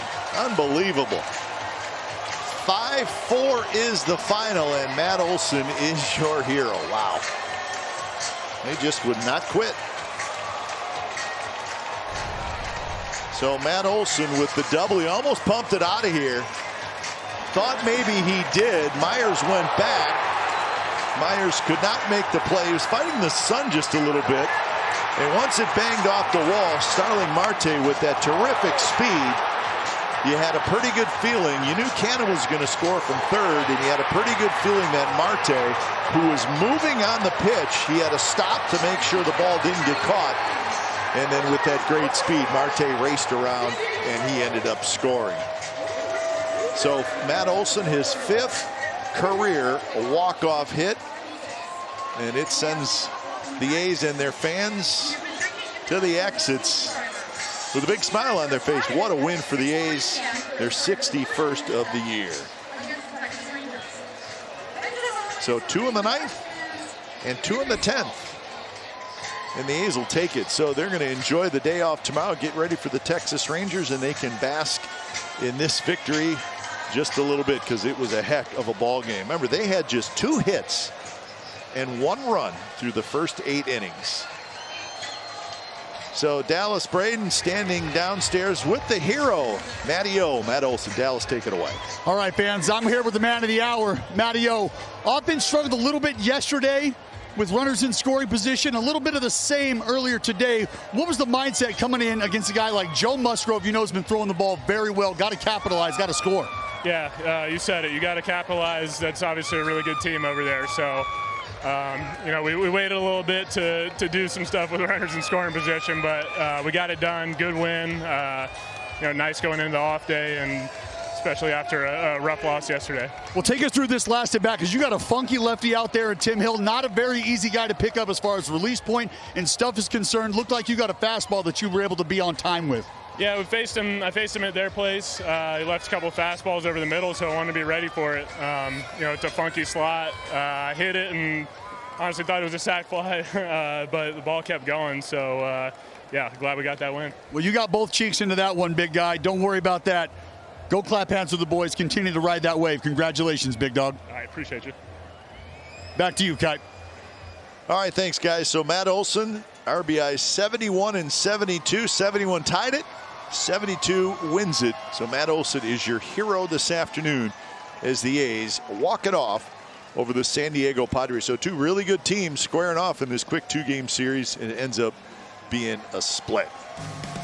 So the A's will indeed, as Matt Olson said, they will enjoy the off day tomorrow and get ready for a weekend series against the Texas Rangers.